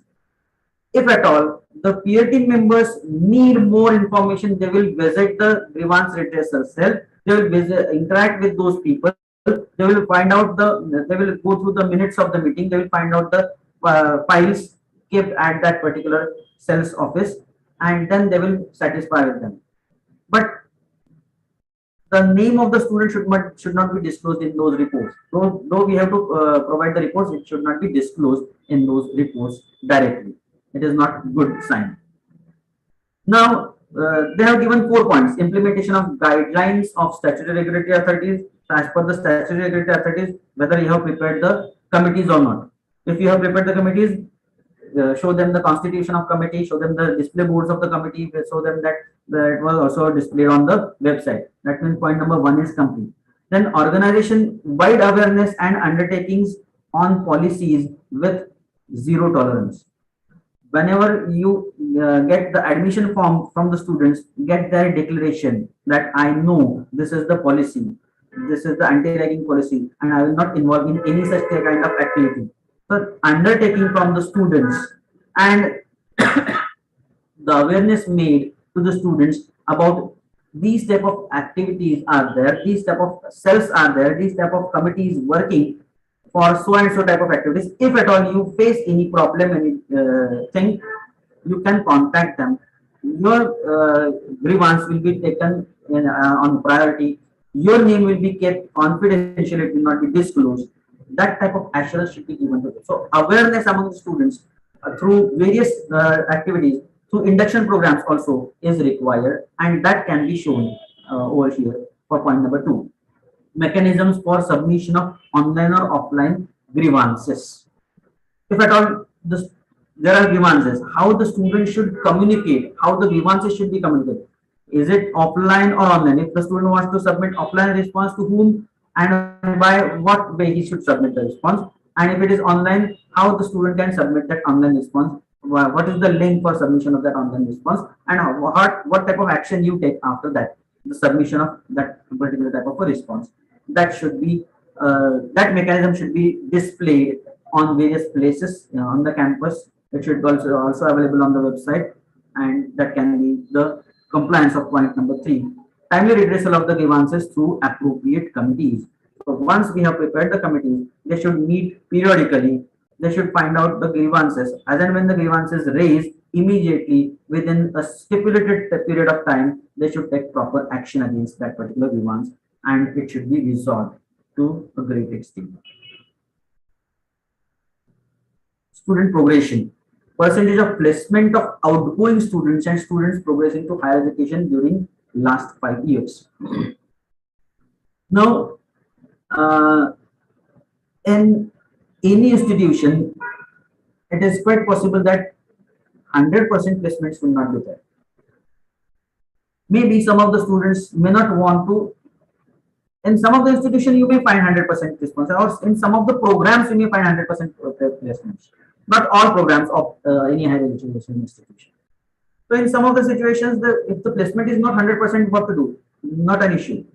NAAC is not expecting that 100% should go for placements, go for jobs only.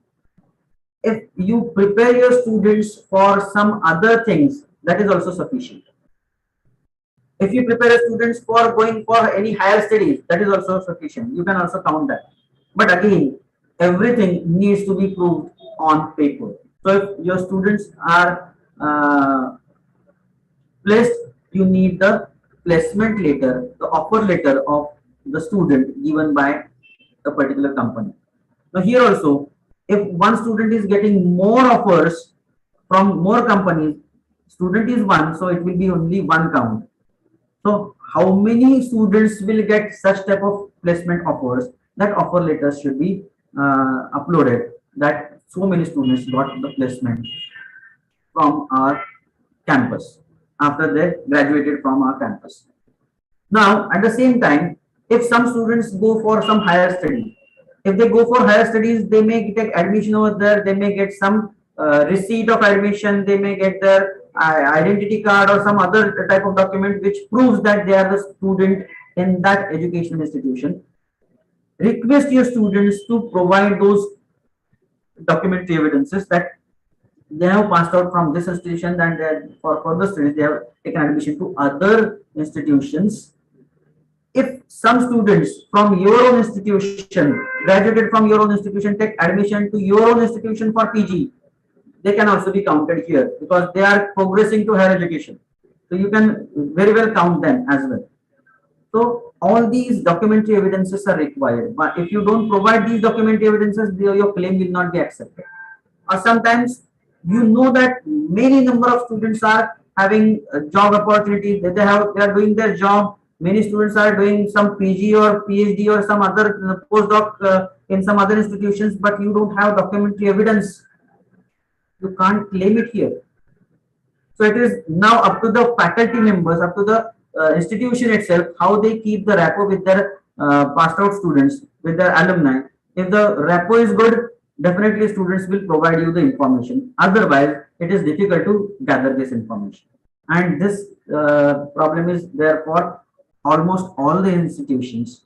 If the students don't provide the documents, we will not be in a position to claim this activity.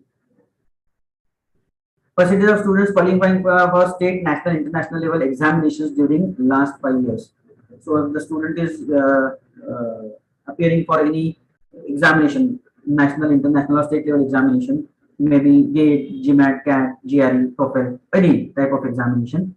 Though it is not mentioned, the students who are going for professional examinations like chartered accountancy or company secretary or maybe cost and works accountants, that type of examinations are also called as national level examinations. So you can take a count of those students and you can also count it over there. But again, the e-passing certificate of the examination or the scanned copy of their mark sheet is required to claim this particular point. Student participation and activities. Number of awards, medals for outstanding performance in sports, or cultural activities at university, state, national, and international level. Now, if the award is for, if it is a team event, the award is for a cricket team. It is a team event.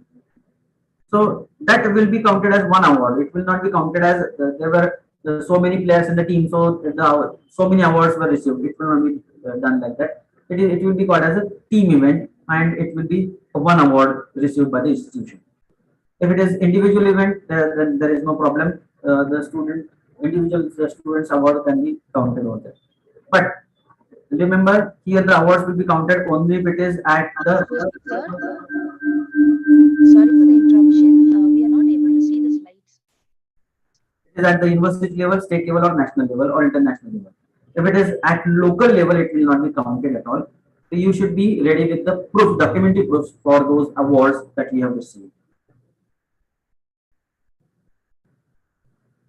Strategy development and deployment. We are on the second last criteria. So implement of e-governance in the areas of operation. They have given 4 different points: administration, finance and accounts, student admission and support, and examination. How Sir? you, yes, Sir, your PPT is not visible, sir. uh, Can you share it again, sir?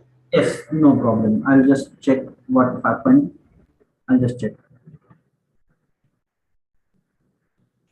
I think there is some fluctuation because in Pune there is a heavy rain. Oh, okay, sir. Okay, sir. Yes, sir. Now it is visible. Thank you. Thank you. Okay. So the 4 points are given: administration, finance and accounts, then student admission and support, and examination. Whether you follow some sort of e-governance in these areas or not, it is expected that you should follow the e-governance. That means you should follow some automation in these areas, so that it will be easy for the students as well as for the other stakeholders for doing the activities under these situations. So how you follow this? This is given in writer number, and it is under the governance and leadership. So whether your leadership is giving you some sort of, what we can say, technical support or not, whether they are supportive for advanced techniques or not, that is mentioned over here. So here what is expected is that if you are claiming that in all the 4 situations we are following the e-governance, then you have to provide the bills of the expenses done for these particular situations. For administration, whether you are having any ERP statement, you have to mention that ERP, that so and so ERP is there, and this is the bill for that ERP. For finance and accounts, if you have a separate software, you have to show the bill for that software along with the screenshot of that software. So what that software you are using, the screenshot of that software.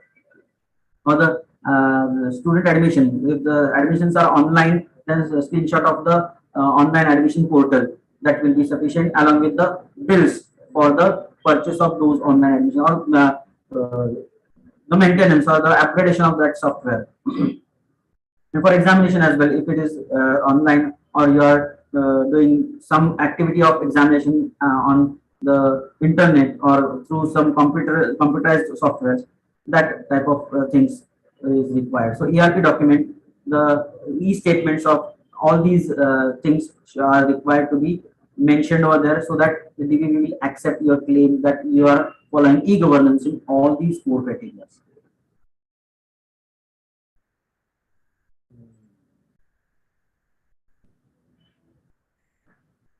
Next one. Percentage of teachers provided with financial support to attend conferences, workshops, and towards membership of professional bodies during last 5 years. So whether the management is also taking care of their own faculty members or not. We are supporting the student, but even the faculty members should also be supported by the management financially or from other sources as well. so that the faculty members can engage in good type of research. So if at all the faculty members want to attend some conferences or seminars, some it is maybe something is given to them, or some financial assistance is given to them, or maybe the conferences or workshops, or some faculty members are they want to take maybe life membership or some membership of any professional body to improve their competence.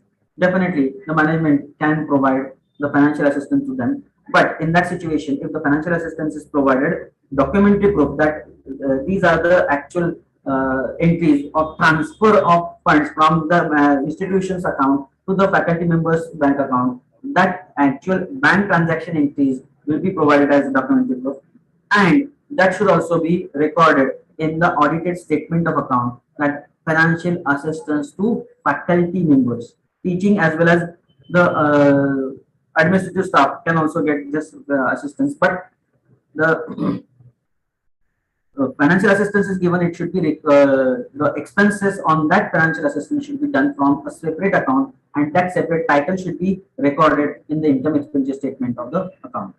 So it is important to note that financial statements should show, the auditor statement should show separate title in this case also. Otherwise, it will be difficult to claim this activity. Next one.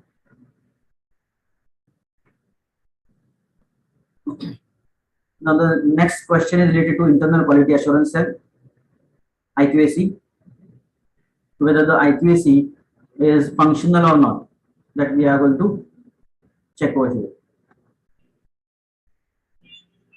Now, even in this new format, they have reduced the number of questions in this 6.5. There are two questions. One is qualitative and another one is quantitative. The quantitative question asks whether you conduct regular meetings of internal quality assurance cell, whether the feedback is collected by the IQAC and it is analyzed for the improvements of the organization, and what type of improvements you have done after getting the feedback. That means action taken is also important. Collaborative activities or initiatives with other institutions, membership of international networks. That is also, if at all you are having engaged with any collaborative activities, or you have any membership of international networks, it should also be taken care of. Just a minute, because I'm getting some important phone call.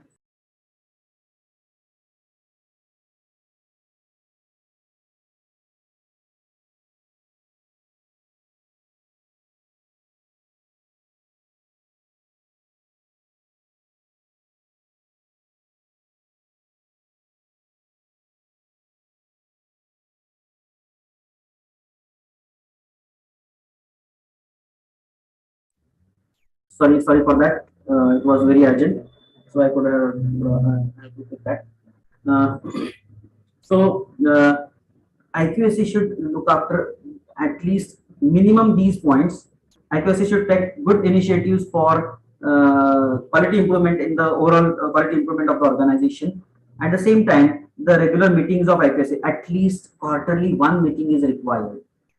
Then after that meeting, some action taken report on the minutes should be prepared. Action taken report of that minute should be prepared, and it should be made available on the website, institutional website, immediately for the stakeholders. IQC should be constituted as per the given guidelines by the NAAC. Then, if there are any collaborative activities, you have to mention which are the collaborative activities conducted by the IQAC and which are the collaborative agencies through which these activities were conducted. Whether the institution has participated in NIRF, only participation will be sufficient. Not every institution is going to get ranked in NIRF, but at least National Institutional Framework, NIRF, you should take active participation. You should submit your data and on time as per the requirement in NIRF. And if it is yes, you have to mention that yes, we have participated in NIRF. You can show that proof that we have participated in NIRF. Even though you don't have any rank, if it is your institution is rank it is well and good. Even if it is not an issue, at least you can comply with Point number 3, if you participate in NIRF, if you provide your data to NIRF, or any other quality audit, if you go for any quality audit for accreditation recognized by state or national or international agency, any institution, any agency, if you have done your NAAC, NBA, ISO certification, or any other type of audit, other than that which is there in criteria number 7. Okay, there are some different audits which are asked in criteria number 7. Other than that, if it is academic and administrative, triple A, academic and administrative audit, you can count it over here for 6.5.2. But if it is green audit or energy audit, it will be in criteria number 7 that we are going to discuss after this. So that means you have to find out in all these 4 activities whether you have conducted activities in all of the above every year, or only 3 of the above or 2 of the above. Accordingly, you will get the marks. And it is very clear, crystal clear, that if you engage in all the 4 type of activities every year, you will get full marks. Now the last criteria, criteria number 7. Sorry if I have extended my time. I think within next 5-10 minutes we will finish. The institutional values and social policy. 7.1.2. The institute has facilities and initiatives for measures for the alternative sources and energy conservation measures, management of the various types of degradable and non-degradable waste, water conservation, green campus initiatives, disabled friendly or barrier free environment. Now, if you look at the previous assessment manual, there were separate questions for each of these activities. Now they have clubbed it under one activity only. There were separate questions and with very few number of marks, 1 mark, 2 marks, 4 marks, 3 marks, like that. Now they have clubbed it under one individual question, and this 7.1.2 is now for 20 marks. The weightage is 20 marks. So what is required over here is the policy documents about these type of activities.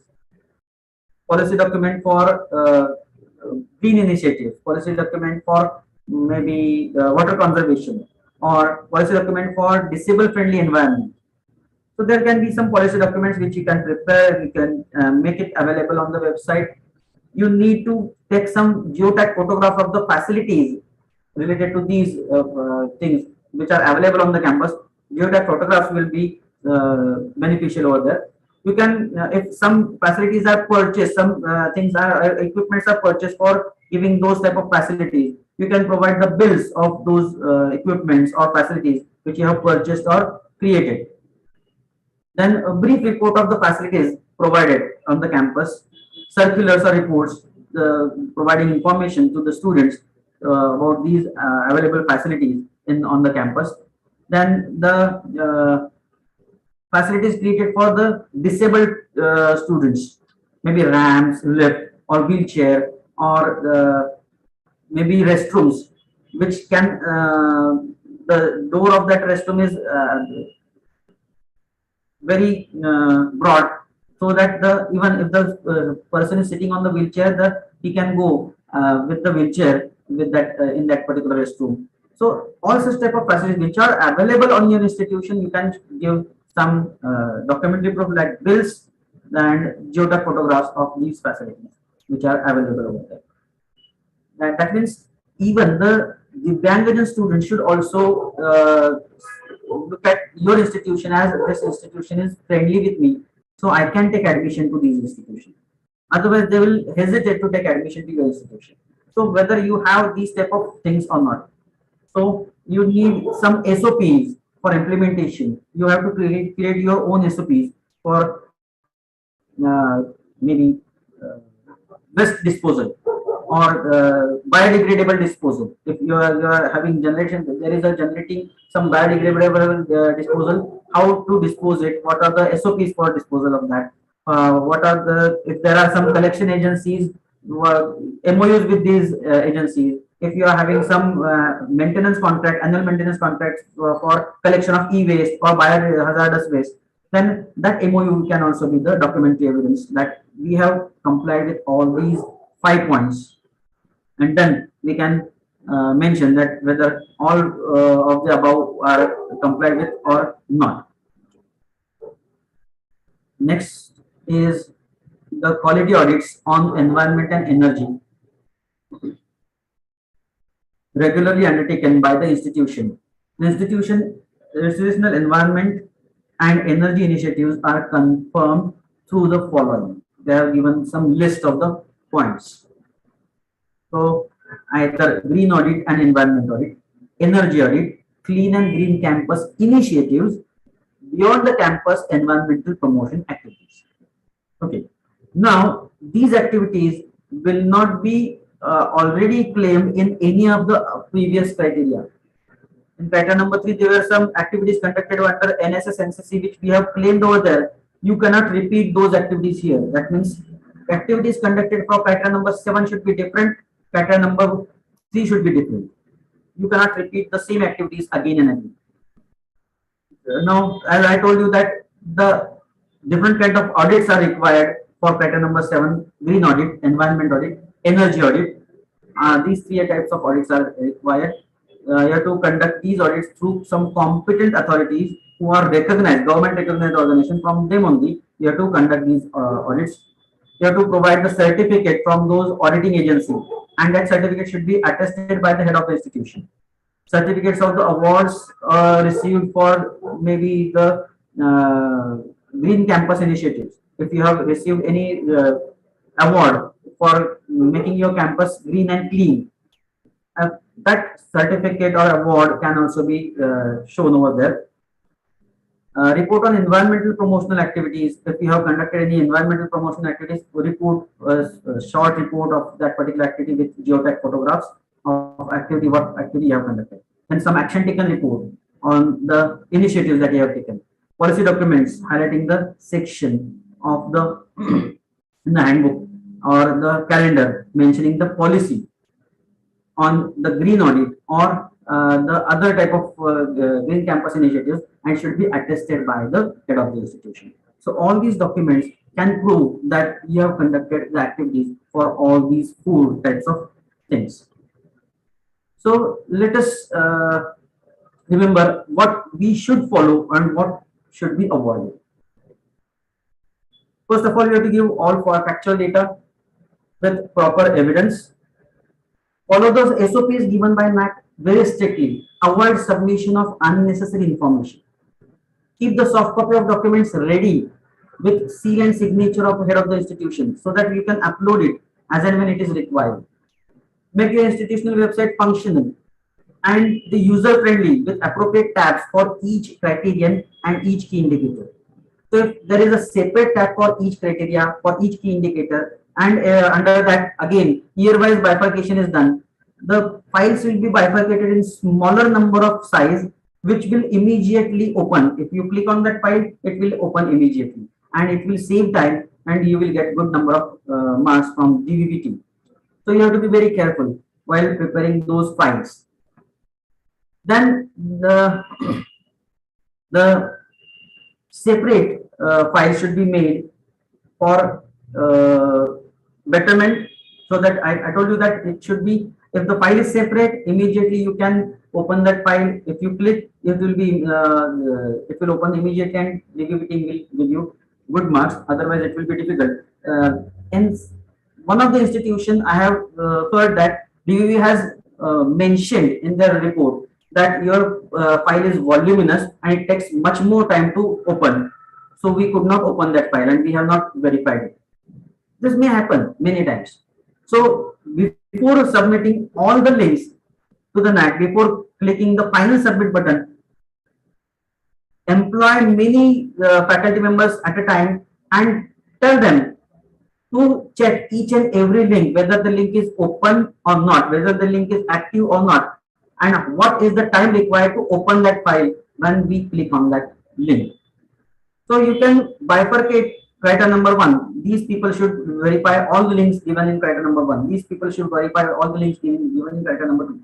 That it will be very easy for them to do all these things. So, and the links that you are going to provide, it should directly go to your website and directly on the same page for which it is given. in one of the situation, DVV has made a comment that when we open that particular link, when we click on the link, it lands on a department, a page which is for so and so department, and it is not targeted link for which you have provided that link.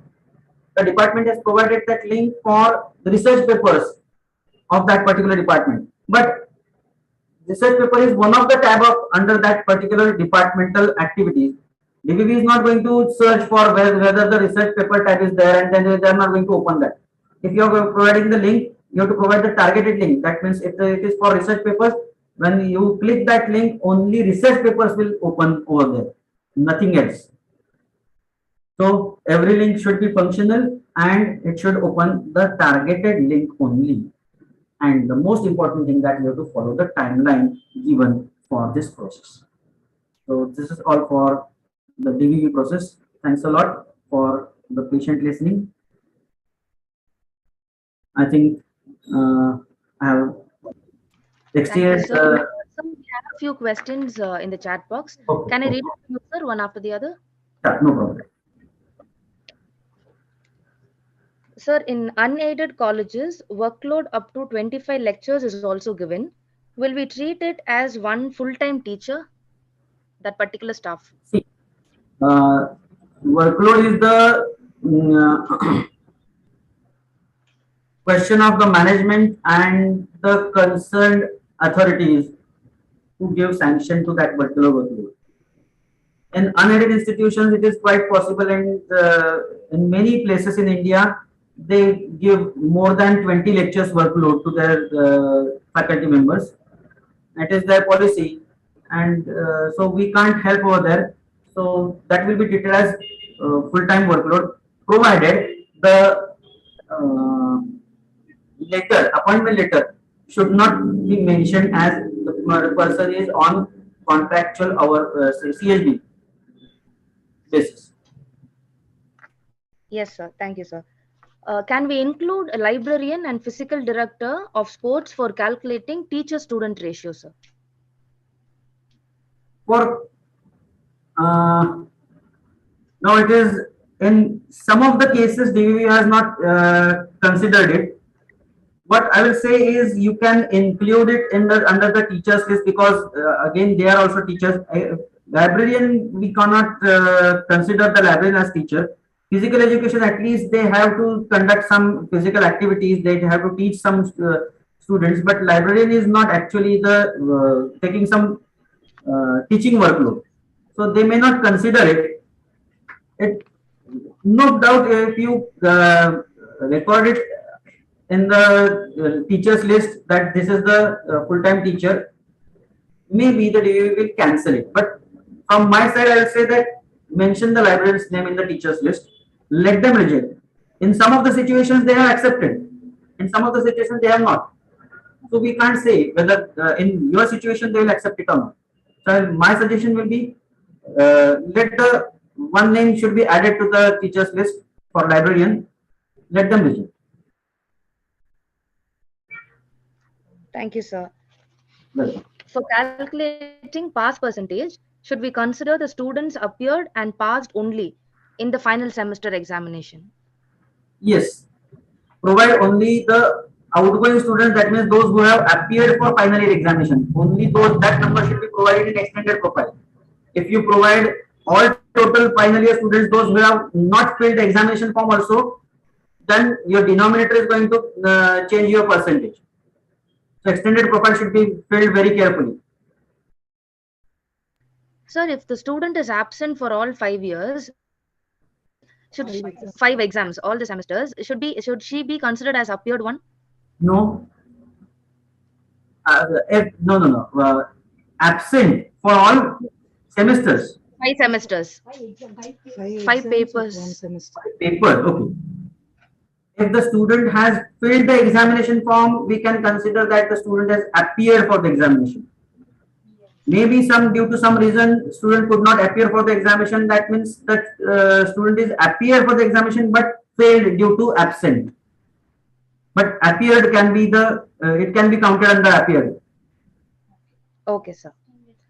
So next question is, our assessment period is from 2017-18 to 2021-22.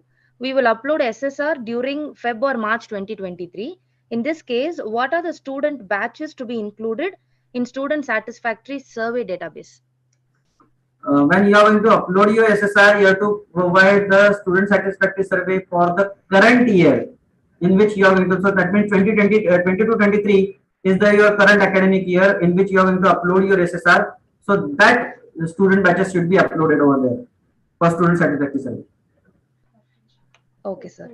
Sir, for journal, online journal, what if it is only a printed version or a restricted journal? In that case, will it be counted?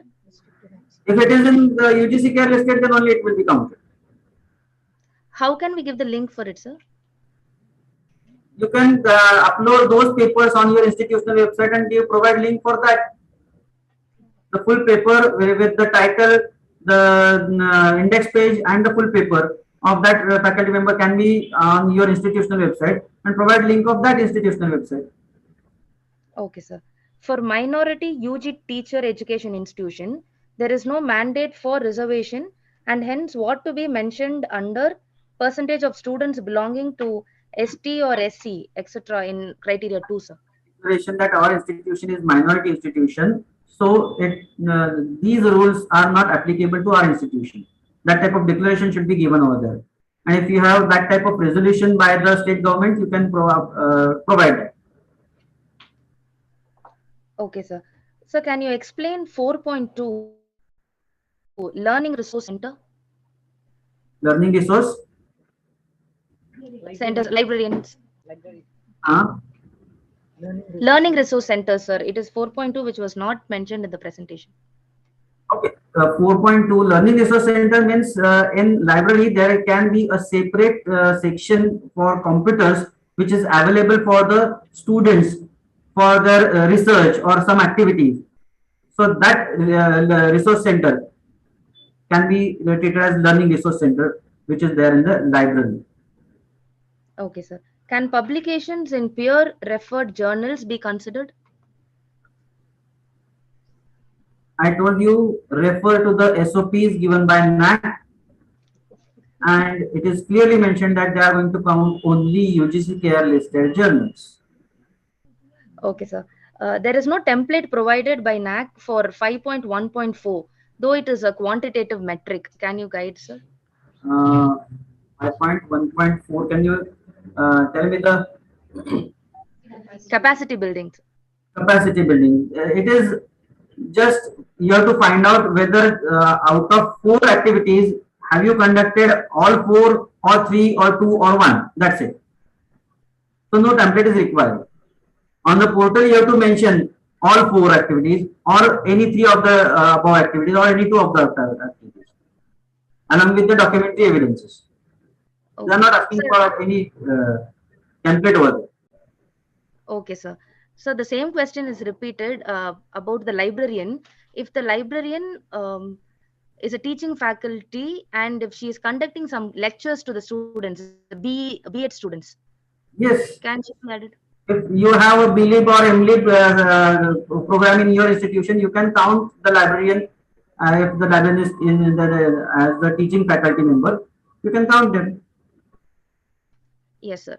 In a college, workload of contractual staff is up to 30 periods in a week. Does it leave any scope of research? You have to talk with your management.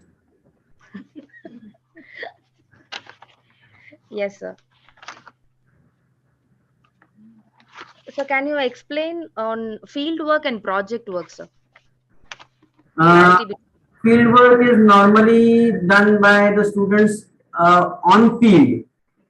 Maybe some sort of work is done on the field, actual on the field. Maybe some research work is done by the students if it is related to maybe environmental related issues. River environmental issues in a particular river. So if the students are actually going over there on that field and they are working over there, it is called as a field work. Project work is a particular project is assigned to students. So you have to do a project for so and so purpose. for a so and so type of industry or so and so type of organization, then we can call it as a project. A internship means at least students should work in an organization for a specific period of time, maybe 60 hours or maybe 30 hours duration. They have actually worked in that organization and they have got hands-on experience of actual working in that organization. Okay, sir. Thank you so much, sir, for answering all our questions patiently. I request Ms. T. Egamai, Department of Computer Science, to deliver the vote of thanks.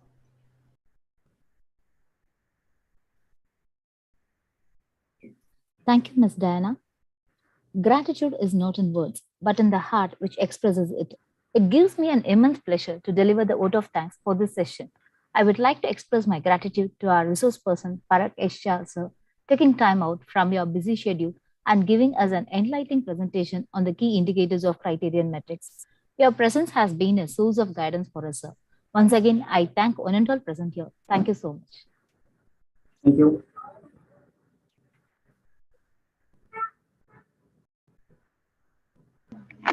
Thank you, sir. Thank you so much for joining the session and clarifying all the doubts. Welcome. Thanks a lot.